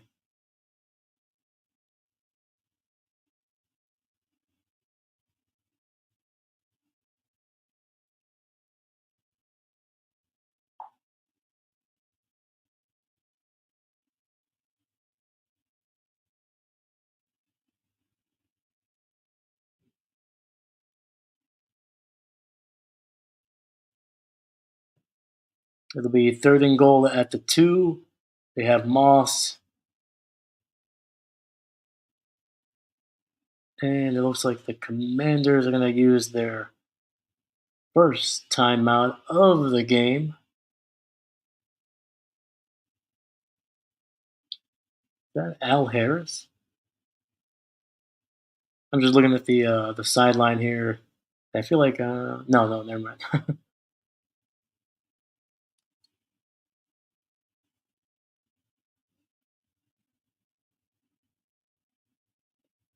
Could have sworn for a second there I saw as one of the coaches. I thought it was Al Harris, but it is not. So I'm trying to remember where is Al Harris coaching. That's probably a good question. I'll look that up later.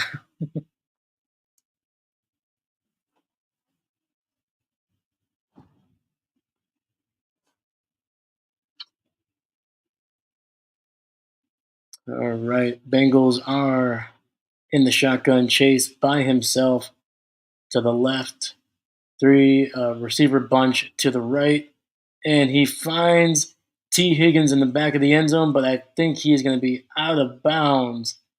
Could not get his feet in bounds.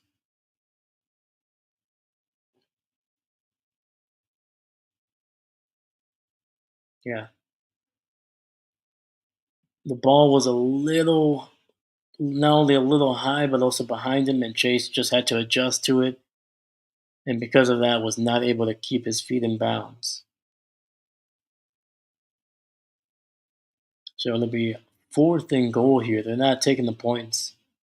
It's only the third quarter. I mean, I get it, but I would take the points here. I get it, analytics and everything, but and it's gonna be a touchdown. That was a close one. That was a little close there. It's gonna be to Andre. I still cannot pronounce this guy's last name. I'm gonna have to look this up here at some point. Let me see. Did he get the ball across the plane? Yes, he did, and barely though. I mean, the defender did a great job of getting to him right away, but but the wideout was just able to get that ball just across there. Nice little nice little zig route.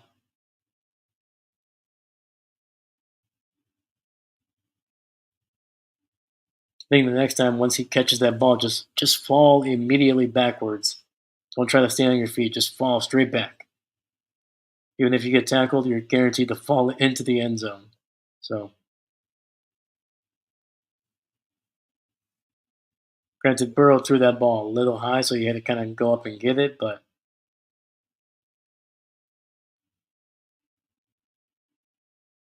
all right, let's see here. There was a flag on the extra point here.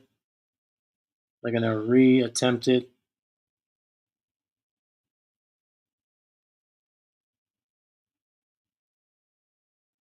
And the kick is, ooh, it's gonna be good, but it's barely gonna be good. That thing was sailing a little bit to the right. That one almost kissed the post.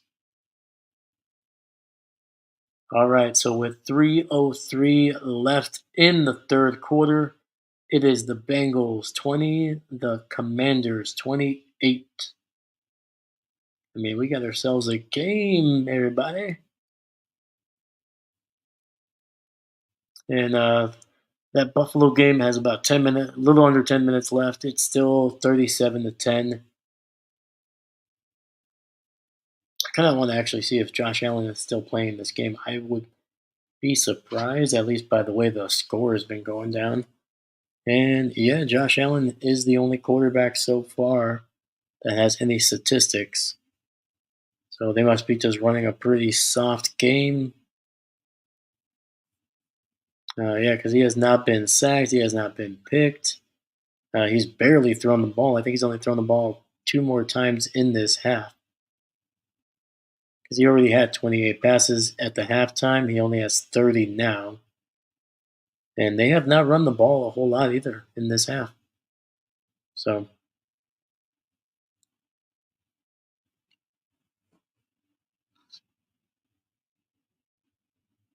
So not only is Jacksonville holding on to the ball a little bit, the Bills have not really done a whole lot on offense as well.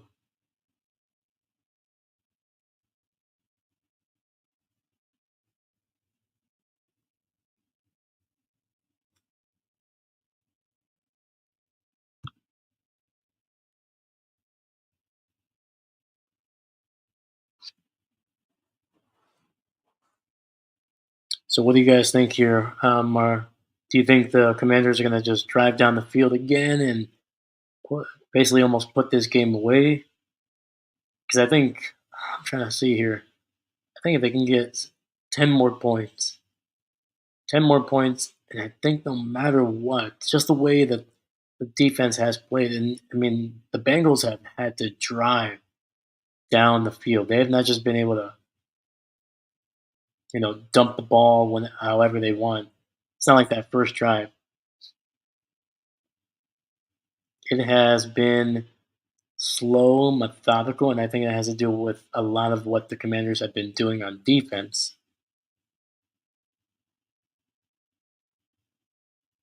So I think 10 points is going to be enough to put this game away for the Commanders.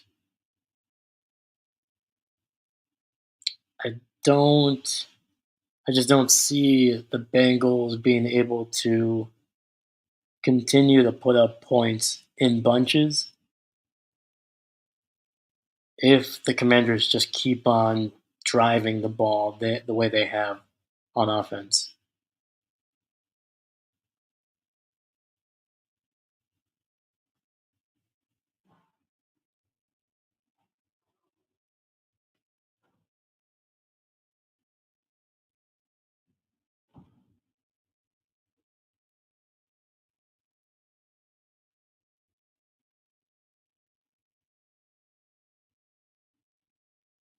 It'll be first and 10. The ball is at the 30 after taking a knee in the end zone for the kickoff. Quick pass gets it to McLaurin, who will go down after about a 14, 15-yard gain. That'll be a big first down to start out this drive for the Commanders. There's again a 14.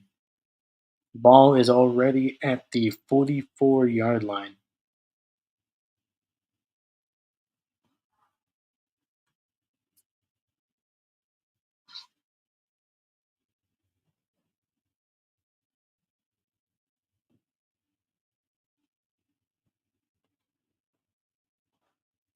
Looks like Cincy is going to be sending some pressure here. They do, and they get the ball. It's a handoff to Robinson, and they bring him down for a loss of 0. Sorry, for a gain of nothing. For a loss of 0. Always good.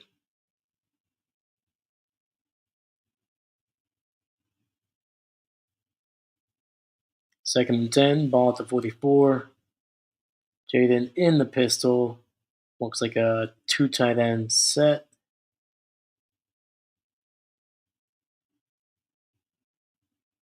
Fakes the handoff.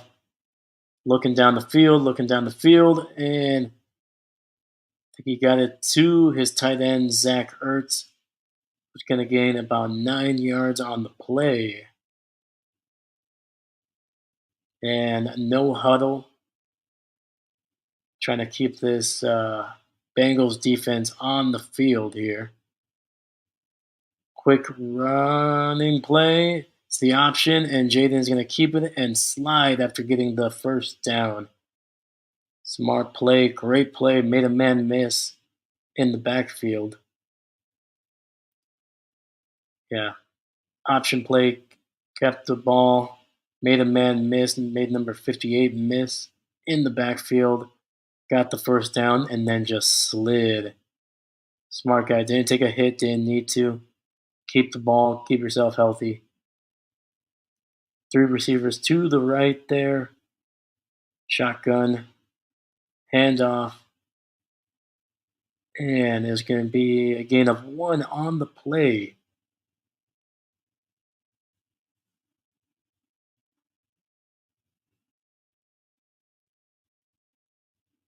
And apparently, that touchdown to the offensive lineman was Jayden Daniels' first passing touchdown of the season.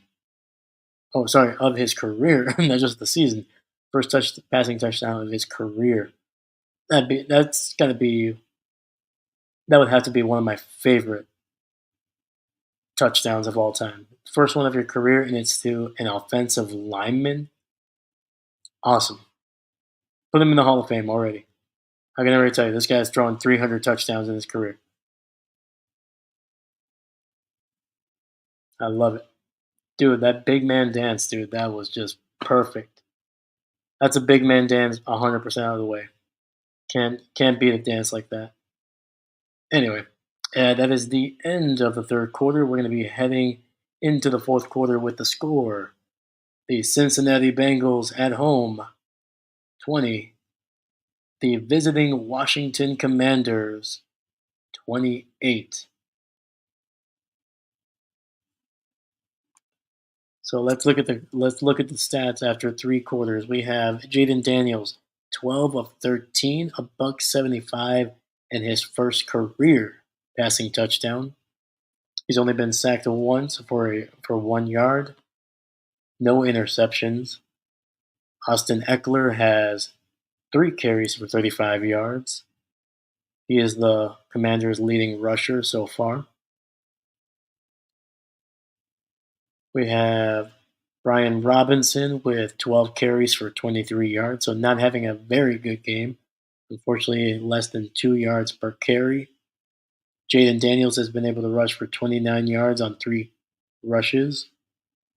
And Jeremy Nichols, number 26, has 1 carry for 1 yard. Terry McLaurin has 2 catches for 69 yards. Luke McCaffrey, 2 for 41. Noah Brown, 3 for 29. Austin Eckler, 2 for 22. And Zach Ertz has 2 for 13.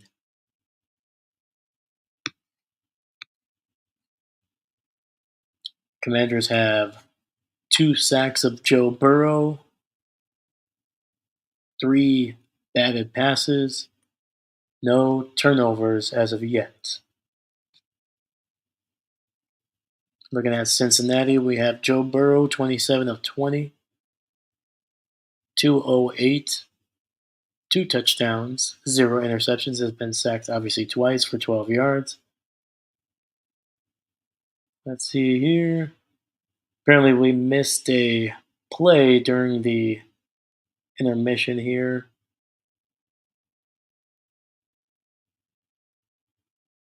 Oh no, I forgot. It's just I'm streaming the game, so there's a big. It seems like about a 30-second delay.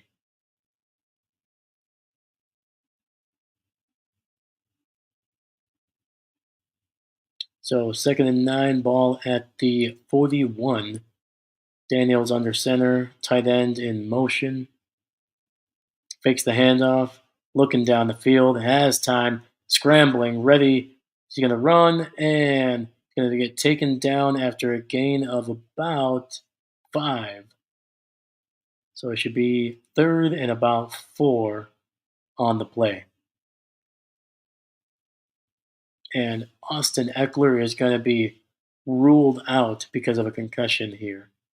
So once again, a big loss for the Commanders.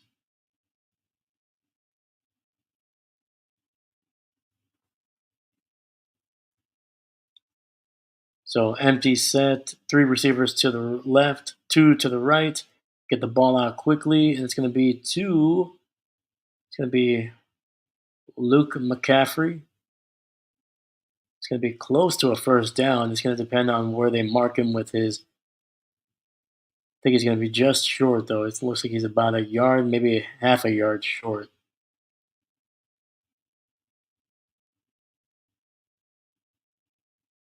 Great tackle by Turner of the Bengals, man. Just came in there. It's 4th and 1. They're going to go for it. Please don't let it just be a regular handoff here. Jayden is changing things at the line, but then they're going to call a timeout here. He couldn't get everybody set.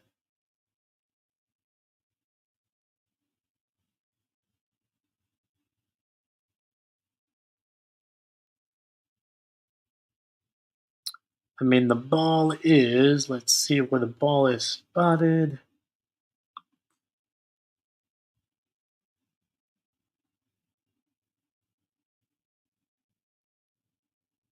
The ball is at the Cincinnati 33, so it'll only be about a 50-yard field goal here.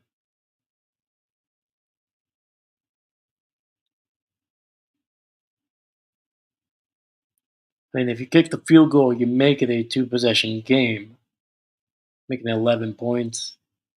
That's a full two touchdowns, 2-point conversion, and a field goal. But it looks like they're going to go for it.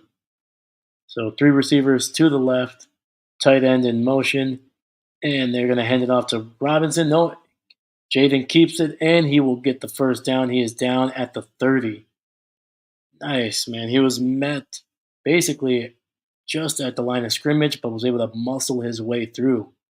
This young guy, man, making plays. Ooh, took a shot, but kept his momentum going forward, and a big, big first down conversion. Man, we're seeing Jayden Daniels, man. He is manning up today, man. He is not playing like a rookie. Shotgun, handoff, and it'll be about a 2-yard gain, roughly. I mean, the good thing is, even if you can't get all the way to the end zone, you've made the kick a lot easier. It's no longer going to be a 50-yard kick. It's not too bad. Jayden Daniels has a buck 70 in rushing in his first three games. That is ahead of Charlie Batch by 10, and he is just 28 yards short of Robert Griffin III, another former Washington Commander quarterback. Jayden Daniels in the shotgun gets the ball out quickly to Robinson, who is going to have a blocker down the field and is going to be able to maximize as much as he could. It's about a gain of about 6 on the play, so it should be third and short.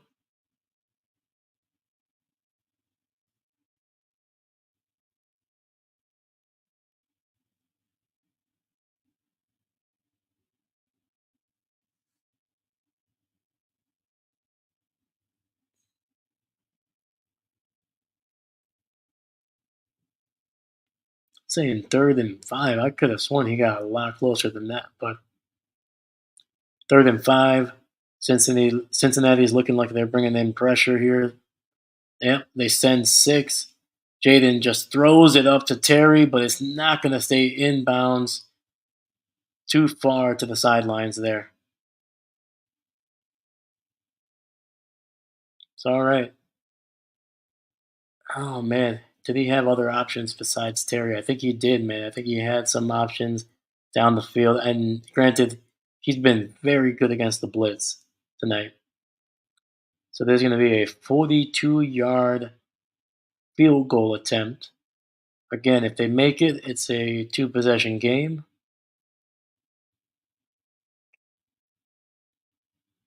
Snap, kick, and it is right down the middle. And Commanders are going to take a two-possession lead with 11:30 left in this game. It is Cincinnati 20, Commanders 31. All right, man.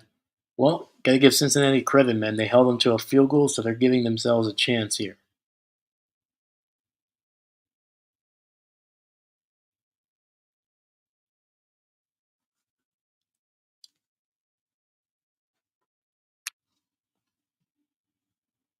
So, what do you guys think so far? How impressed are you with Jayden Daniels?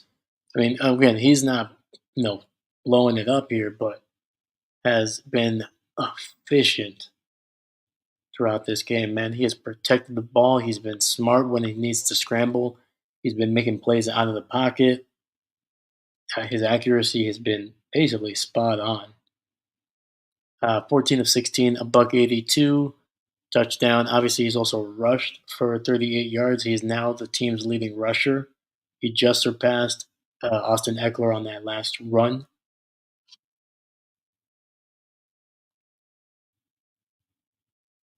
And he also has a rushing touchdown as well. So he's doing it all, man. He is rushing, he is passing, he is getting in the end zone, man. And again, the most important thing, he is protecting the ball. No fumbles, no interceptions. He is sliding down. He's being smart. Once he has the first down, he just boom hits the ground. Doesn't need any more. Live to play another down, man.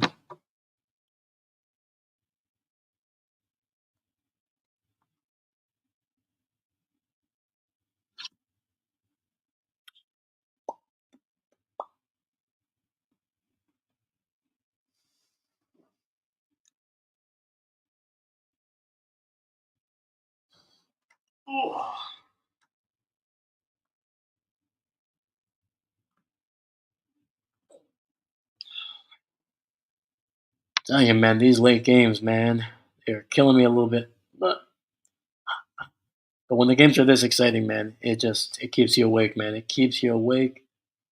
I mean, this is the best game of the night. Thankfully, we were able to stream this game and not the Buffalo game. Again, it's always good to see a quarterback and an offense just execute as well as Buffalo did this night tonight. But it does not make for an exciting game when it's just a blowout. Especially commentating.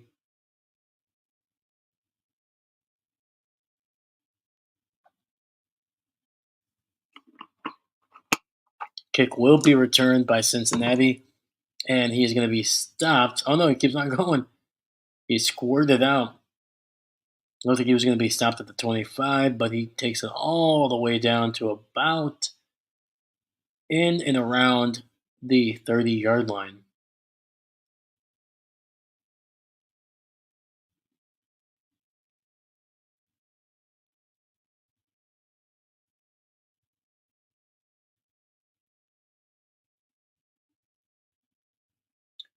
It'll be first and 10.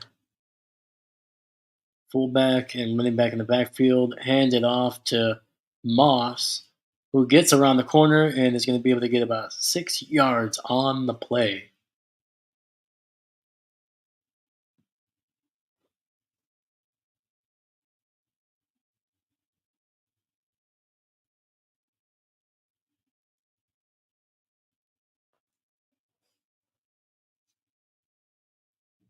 Clock is going to be under 10 minutes. Three receivers set to the right. Burrow and shotgun, running back to his left. Snap.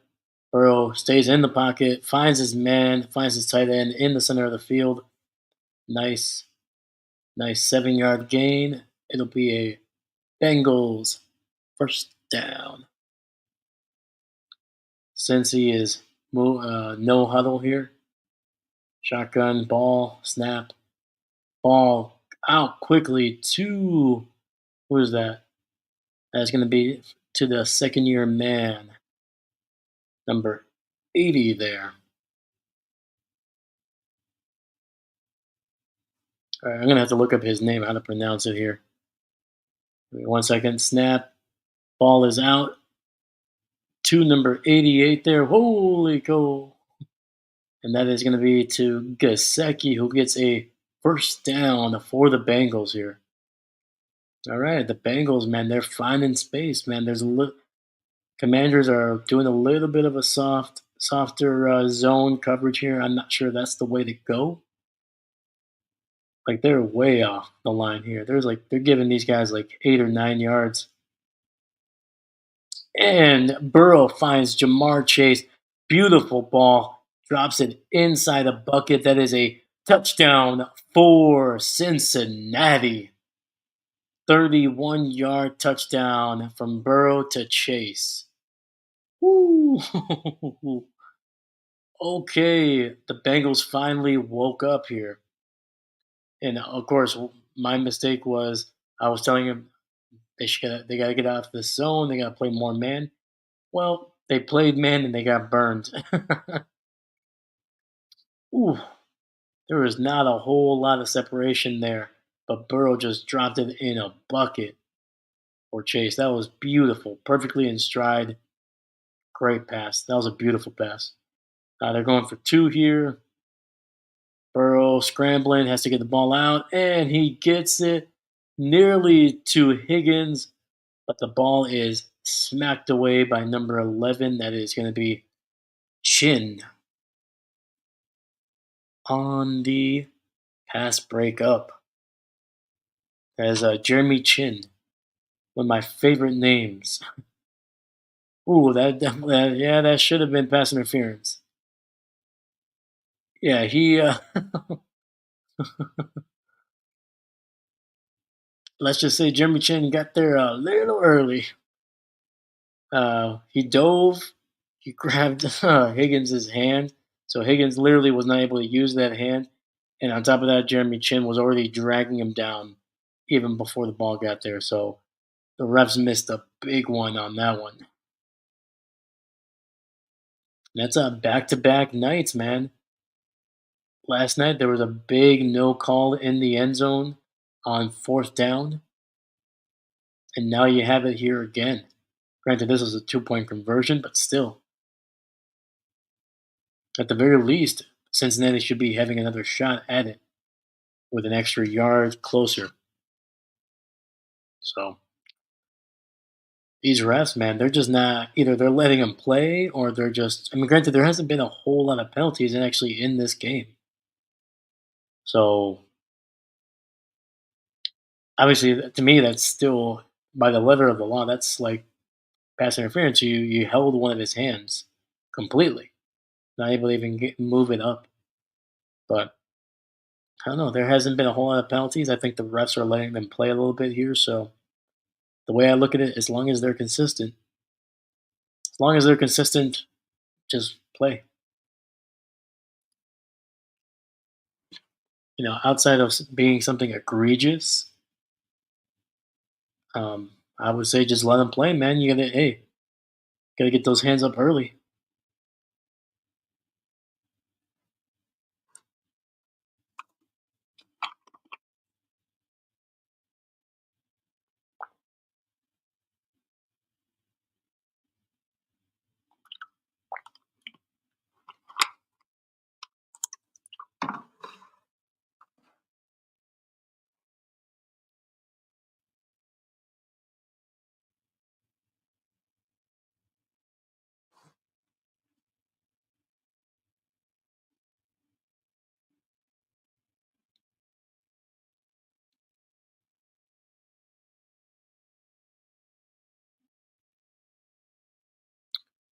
Bengals kick it off, and it goes outside the back of the end zone.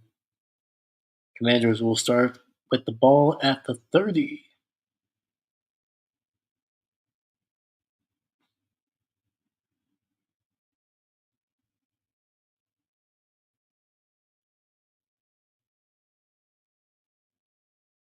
Yeah, that should have been defensive PI there. Jeremy Chin getting away with one. All right. Jayden in the pistol, running back motions up to him, and there's going to be a penalty there. And something tells me there's going to be a little bit of a couple makeup calls by the refs here early on.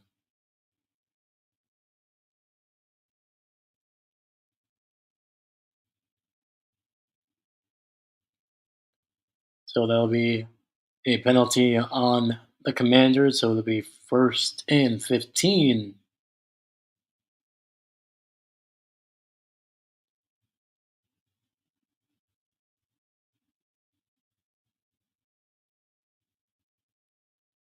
Nice pass, gets it out to Zach Ertz, who looks like he fumbled the ball, but it is recovered by the Commanders. So they get that ball back. Zach Ertz a little. Ooh. That was the linebacker Pratt, who literally just put his helmet right on the ball, man. Popped that ball out. Gain of 6 on the play, so 2nd and 9 after the recovery. Empty set. Jayden looking, finds, throws him in. He finds Ertz again down the seam. It'll be a big 11 to 12-yard gain. That'll be a first down for Washington.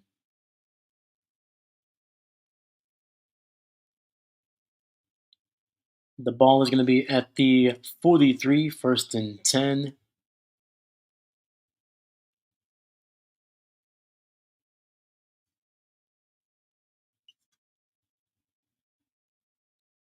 Jaden under center, two tight ends set.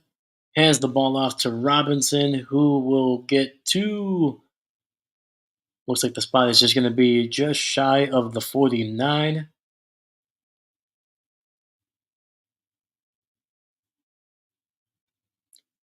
Cliff Kingsbury is the offensive coordinator. I forgot he's been here. I think he took a year off, right? Yeah, he got fired in 22. Didn't wasn't in the league in 23, at least in a coordinator capacity.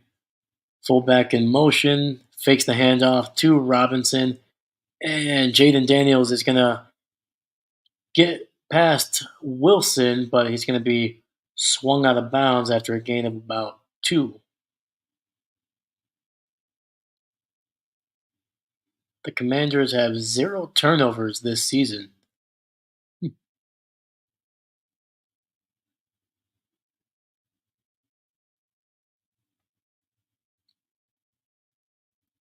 Clock is 7:30, 7:29, 7:28, 7:27, 7:26, 7:25, 7:24. All right, third and two. Shotgun pressure. Jaden is going to get the ball out to McLaurin, who is going to be good for a first down. Nice job, man. Heck yeah. Even after the scramble, even after the initial pressure, Daniels kept his eyes down the field and delivered a nice little ball to Terry for a first down at the 45 of Cincinnati. Once again, man, just keeping the ball moving. You already have the lead. You don't need to do anything special. Just get the ball down the field, kill some clock, snap, in shotgun, get the ball to Robinson, who gains about maybe a yard or two, and there's going to be a flag. Something tells me they're still making up for that no call and that 2 point conversion because that is a false start on the Commanders. And that's kind of why I've never liked the rule changes in the NFL because they're so subjective. And now the rule for false start has become even more in the hands of the refs. Before it was just, unless it was anything crazy. But now it's like, oh, if they're lined up incorrectly, it's, boom. We can call it. We can interject ourselves and control the game more as the referees and less for the players.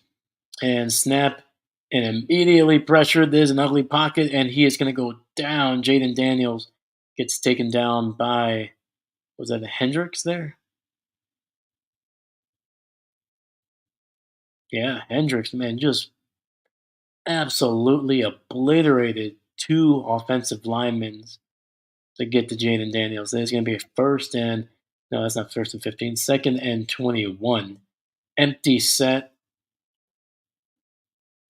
gets the ball out quickly, and he breaks a tackle, gets to the outside. Ooh, and Geno Stone just freaking wallops him to the ground. Geno was a little overzealous. He almost got into a fight with an offensive lineman, man. But that was a nice little run by number two, and then he just took a shot at the end of that one. That was a gain of 8 on the play. Honestly, if he would have just stopped cutting it to the outside, he probably could have got an extra 2 or 3 yards. Made it a little bit better on third down, but hey, third and 3, the ball is going to be at the 48 of Cincinnati. They are bringing pressure here. Get the ball out quickly. He's going to be able to get to the 39. It's going to be a 56-yard field goal if they want to try it. I mean, 5 point game, under 5 minutes. I say you go for it, man. Give your chance. Give your guys a chance to score, to win the game here. I mean, you're playing with house money, man. You got a rookie quarterback. Let's go. Give him a good play. If anything, I would probably take a timeout here, but four receivers to the left, empty set. Jayden Daniels finds a man wide open, and that is Zach Ertz. Phenomenal job, man. Great route, great play concept, and just amazing job by Daniels, man. There's a guy in his face coming after him, and he was able to find his tight end in the center of the field. That's going to be at about the 31-yard line, but it does not matter where it is. All that matters is it's a first down.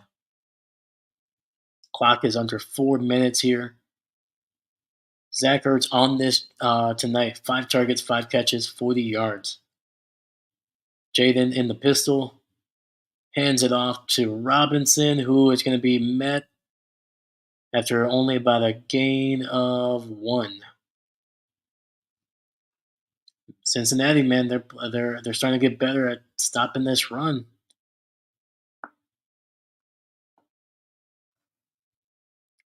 They are not going to let the Commanders just run through them here, man. They're going to force Jayden Daniels to beat them with his arm.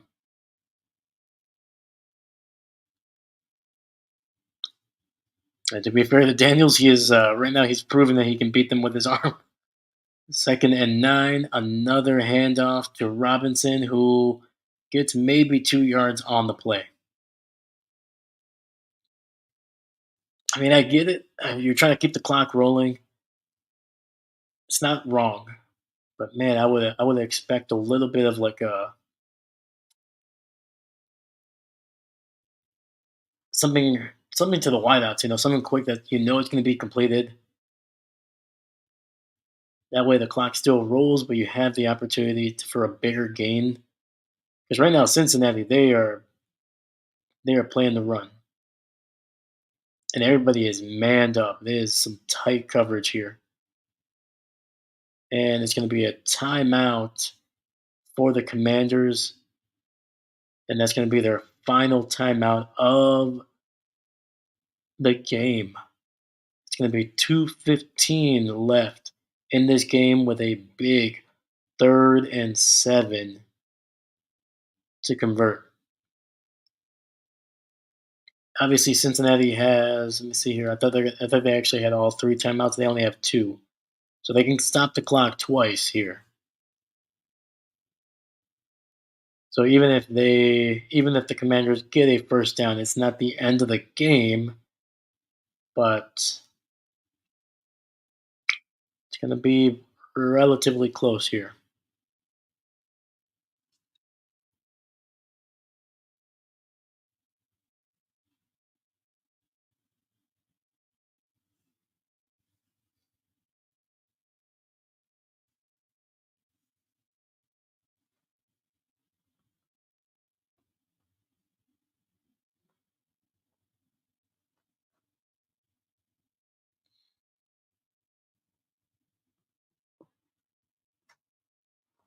Commanders look a little confused here. Pressure in his face. He throws it deep, and oh my God, did he catch it? Oh my God, Terry McLaurin coming down with the pass. Jayden Daniels literally just popped that one up to the stratosphere because he had zero time. He had zero time to keep that ball. He was about to get sacked. He just popped that ball in the air, and Terry McLaurin kept 1 foot in bounds, and then his knee hit the ground. His other foot never actually hit the end zone, but foot, knee, inbounds. That is a touchdown. The ball does not move. That is a huge touchdown score. 12 plays, 70 yards, took 7:32 off the clock here. Holy cow. And the extra point is good. And it is a 12-point game. 2 full touchdowns, 2 possession lead. Oh my god, beautiful route by Terry.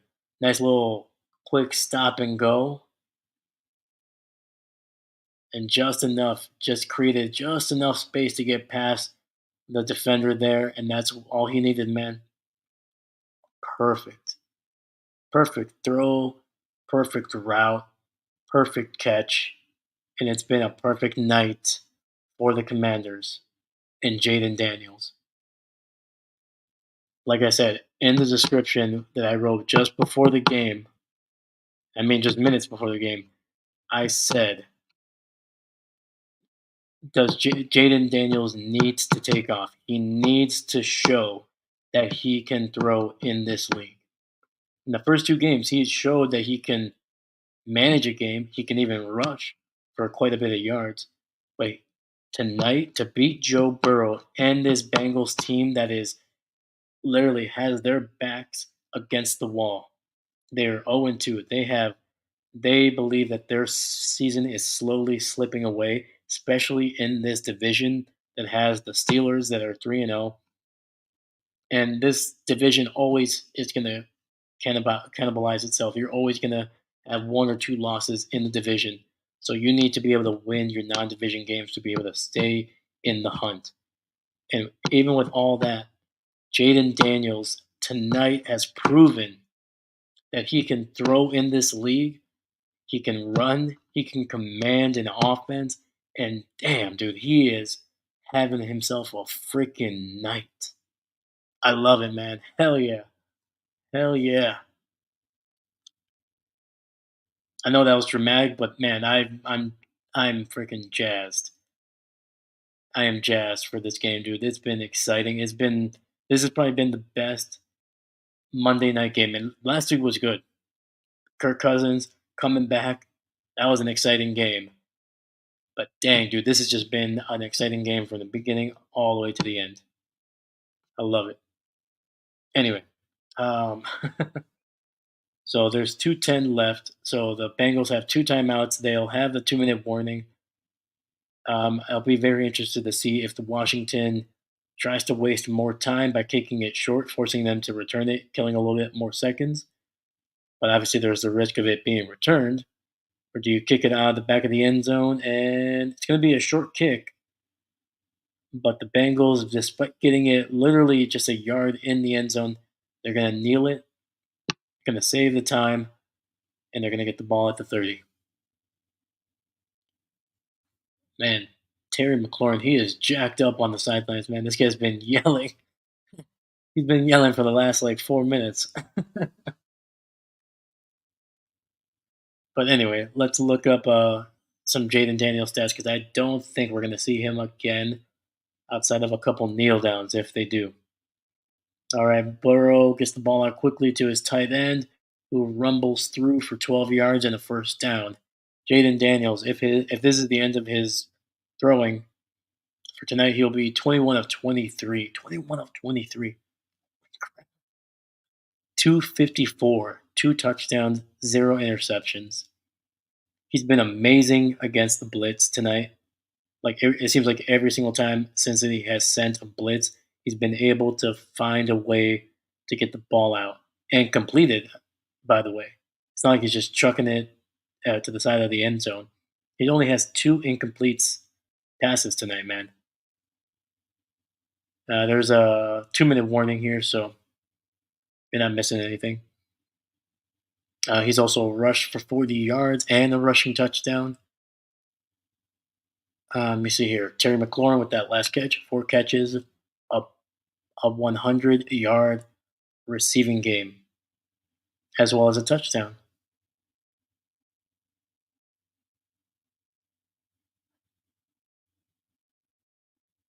Luke McCaffrey, 3 for 44. Zach Ertz, 5 for 38. Most of that was coming on that last drive where he caught two big plays, two big first downs.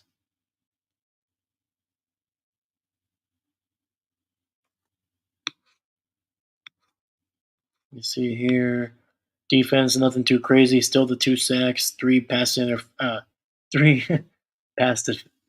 defended, and obviously a defensive PI that was not called, so that was in their favor there. But again, even if they make that, it's still a 10-point game with that touchdown, so it would still be a two possession game.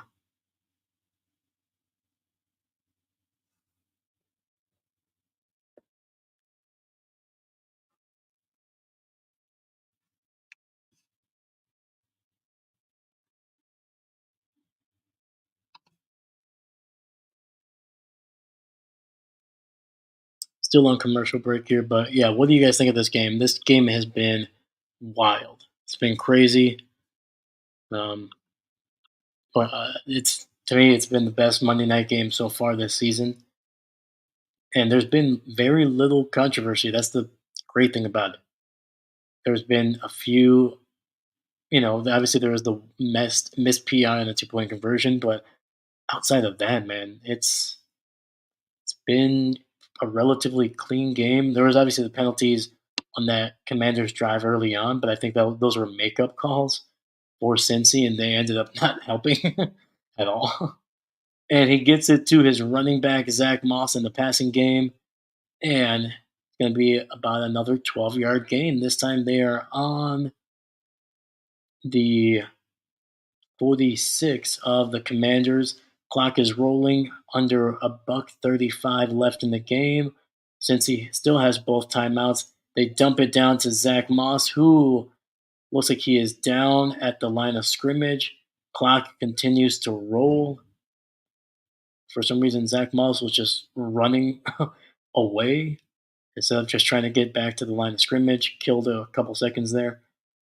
All right. Burrow in shotgun, four receivers, pressure, scrambles, rolling out, finds a man downfield, and that's going to be the man whose name I cannot pronounce. And it's going to be a first down. And since he uses their second timeout of the game, stops the clock at 105.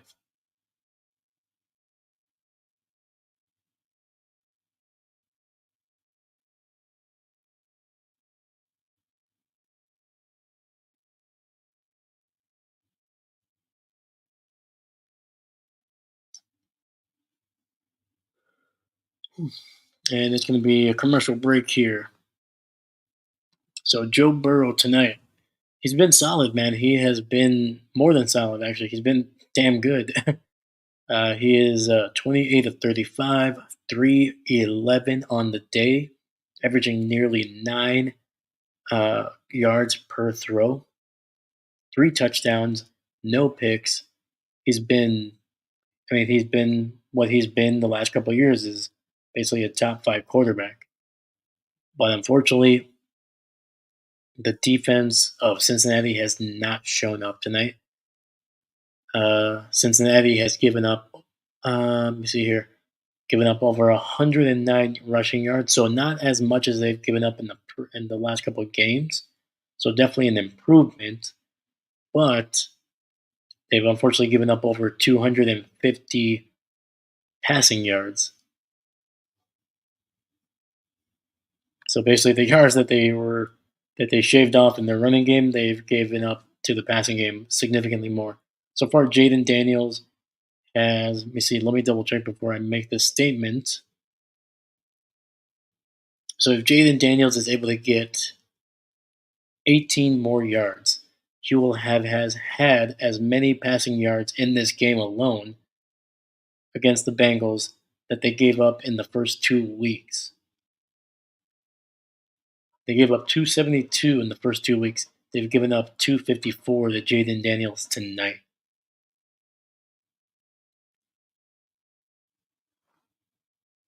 They have not played well, man.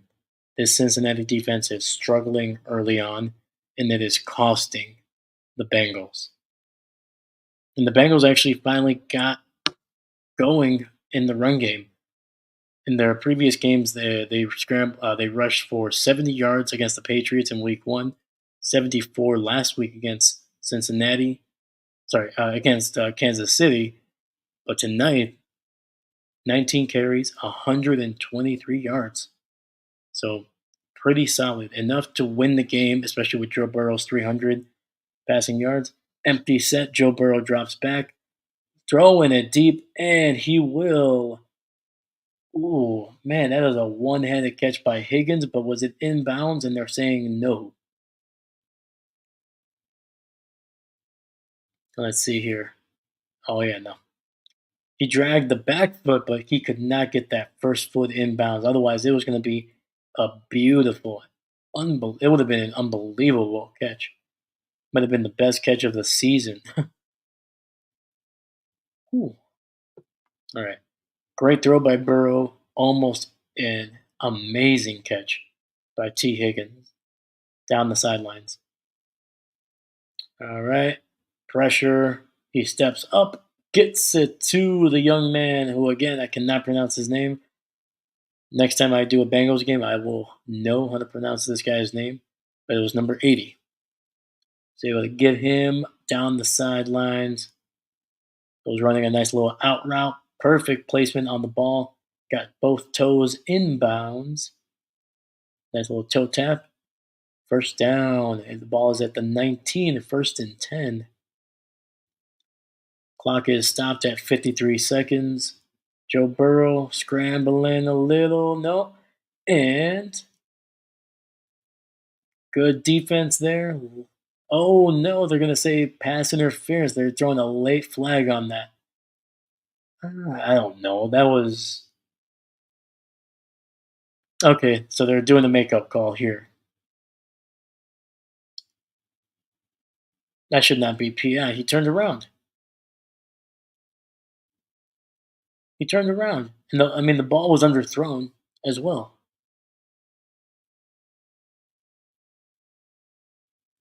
That should not be PI. That's a bad call. But again, they're making it up. They're making up for the 2 point conversion. So it'll be first and goal at the 1. If I'm Washington, I'm making sure they can't run the ball. Boom. Jamar Chase tries to one hand the ball, and sorry, that's Higgins. Trying to one hand the ball. Nothing on that one. It'll be second and goal at the 1. 43 seconds left in this game.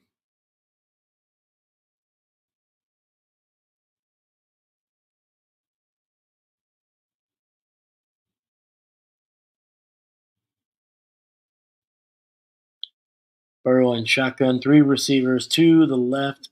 Higgins motioning out to the right. Run the ball, and Moss is going to waltz in after a nice little cut back. And it's going to be a touchdown for Zach Moss on the day. 40 seconds left in this game. The score is 32-38. Commanders. And it looks like the Bengals are going to just kick the field goal and try to make this a 5-point game and try to get an onside kick. And the Bengals did pretty well, man. They only used one timeout on this drive. They obviously had the 2-minute warning to help them out as a third timeout, but and the kick is good, and we have a 5-point game here. 33-38 Commanders.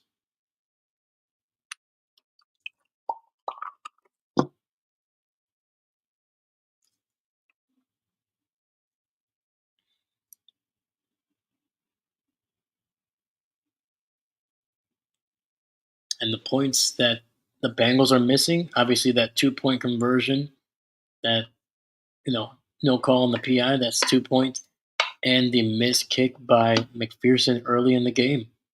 Those are the 5 points right there, man.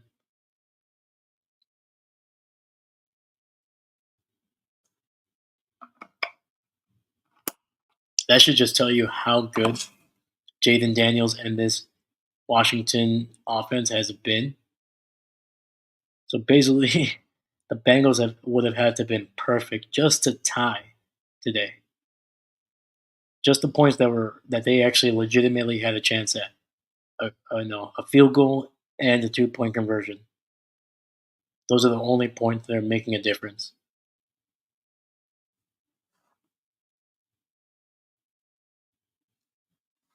All right. There's going to be an onside kick here.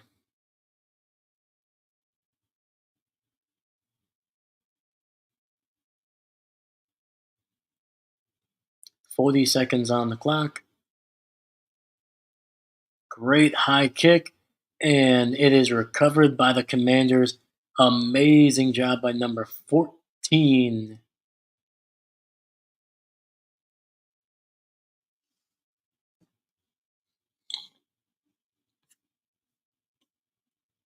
Trying to look up who number 14 is because, man, that guy came in with a whole lot of confidence, man. That ball was perfectly kicked. That thing hit the ground, went sky high on the bounce, but he did not hesitate, ran up with a lot of confidence, secured the ball, and then took a little bit of a hit, but he kept the ball.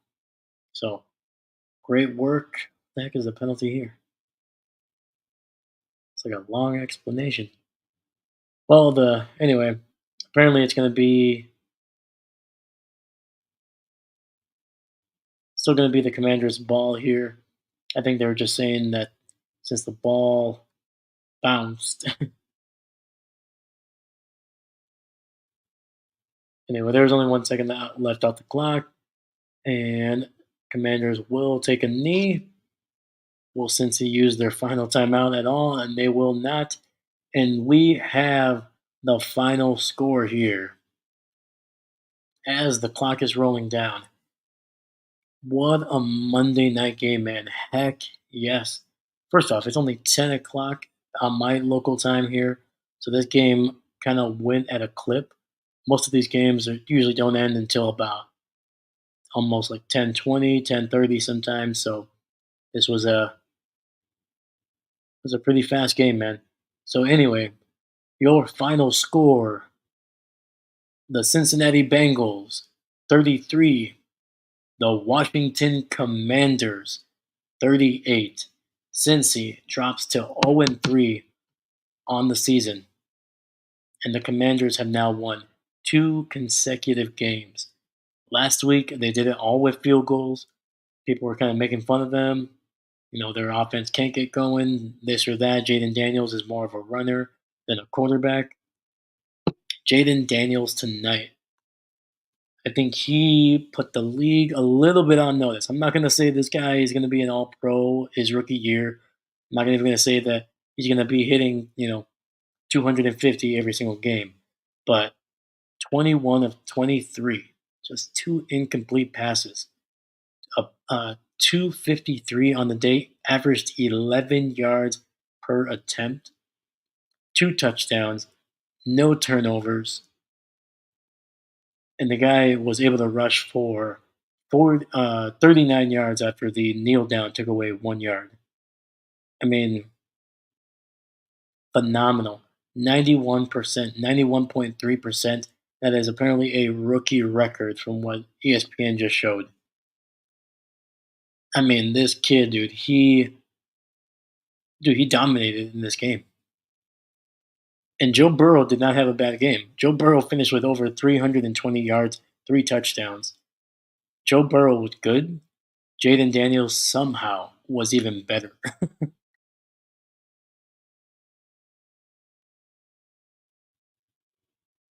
I mean, this was a fun game to watch, man. I'm happy to see this rookie finally get something going. I mean, he had no passing touchdowns coming into this game, and he has 2 after this game, and 2 impressive ones, by the way. They weren't just lucky. They weren't just like a one, couple of 1 yarders. Granted, there was the 1 yarder, but even that one was amazing. That was to a 300-pound lineman. So to me, that's as exciting as a 50-yard touchdown. You throw a big touchdown to a 300-pound lineman. I mean, I'll take that all day. If there was a game where it was just offensive linemen trying to catch touchdowns, I would watch that game. Nothing else. No rushing. No, nothing else. Just trying to get the ball to the big man. I would watch that game all the way through. But anyway, outside of that one touchdown to the offensive lineman, that touchdown to Terry, man, that thing was just a thing of beauty. And granted, he just threw that thing up there, but he put it perfectly, man. Exactly there where Terry was going to be, just enough to allow him to get both feet in bounds, or at least get his knee in bounds as well, and just popped it up there with a guy in his face coming down, about to rip off his head. And he put it right on the spot. Amazing. Let me see here. Was sacked twice for only 6 yards. Um, yeah, man. I think I talked about the stats a little bit already just before that game ended. But yeah, man. Jamar Chase finishes with 6 for 18, 2 touchdowns. Andrade Lovi- Lovivas, Lovivas. Again, next time we have a Bengals game, I'm gonna know how to pronounce that guy's name. But he had a big night. 5 catches, 52 yards, and a touchdown. So solid. Mike Gesicki, sorry. 4 for 47. So he had himself a nice game as well. T. Higgins could have had a big game. Obviously, he had that PI that was not called for the 2 point conversion. He almost was able to bring an amazing catch down the sidelines on Cincinnati's last touchdown drive. That would have been inside, I think, at least the 10. It might have been inside the 5. But he could have had himself an even bigger game. But he finishes with 3 for 39. Zach Moss, 5 for 39. He had a nice game today. He also chipped in for 58 rushing yards on top of his 39 yards rushing. Eric All Jr., 4 for 22. And Chase Brown. Chase Brown actually finished with the rushing lead for the Bengals. He actually had half of the Bengals' rushing yards. They had 124. He had 62. But he also tacked on 2 catches for 7 yards. So a solid day for him. Cincinnati, obviously, 2 sacks for the defense, but no turnovers of any kind. There was no turnovers in this game, I think. Zach Ertz did fumble, but it was recovered by his teammate. So, yeah, a pretty clean game. Not too many penalties. I feel like most of the penalties were coming in after the no call. So I think those are basically some makeup penalties for Cincinnati, which, you know, fair enough. But yeah, man, this was a great game. This was probably my favorite game of the week. Um, I mean, as a Packer fan, I love the Packer games, but I would be I'd be lying if I said it was the most exciting game. I think, yeah, I think this is the best game of the week in my opinion, at least what I streamed. So, but let me know what you think down below. What did you think of Jayden Daniels, his coming out party? Like I said in the beginning, he needed to show that he could throw in this league in this game against this Bengals team who's gonna throw everything they have at them to make sure that they don't go 0-3. And he rose to the occasion, man. Um,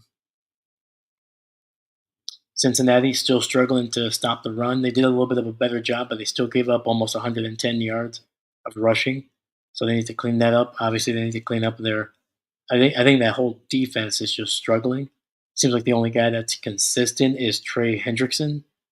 He had, I think, 3 or 4 sacks coming into this game, and I think he left with another sack. But otherwise, there was not much of note. No turnovers, no passes defended for Cincinnati, so they really didn't get their hands on the ball at all. Um, Again, Jayden Daniels, 91.3% completion. So they, outside of a few sacks, they didn't really do a whole lot to make this kid uncomfortable tonight. Joe Burrow seemed like he was back, but it just came at a time when the Cincinnati defense kind of laid an egg, and the Commanders were finally able to really gel on offense. So I think, again, if Jayden Daniels does not have a breakout game, I think the Bengals win this one. And not just barely, I think they win it really convincingly. I think that's how good Jayden Daniels was tonight. And yeah, so I think that's all I have for you guys tonight. I could probably go on for another couple more minutes, but I think I'd be just rambling at this point. So Let me know what you think, what you thought about this game. Let me know what you thought about the stream. Um, yeah, it was a fun night. It was a great night. I hope you continue to join me on this next journey. We're going to be streaming more games. I'm going to have to change my software here because I am out of time or streaming hours. So you might see a different stream for the next couple weeks. But either way, we're gonna find a way. It may not look as pretty, or it might look even better. I don't know, but we're gonna be streaming these games. We're gonna stream as many as we can. Packer games, primetime games, whatever it is. We're gonna stream it. We're gonna have fun. We're gonna talk about it, and we're just gonna enjoy football season, man. It's in full swing. I'm excited. So once again, thank you for joining me. My name is Dave. I am your host. I am not a coach, and I hope you join us for more football this season. So thank you so much. Leave a like, subscribe, make sure that bell is turned on so you know when I'm going live and when I'm dropping more content. Um, but yeah, leave a comment. Let me know what you think. And I'm looking for anything here. So please continue to watch, and I'll catch you guys later. Peace out. Thank you.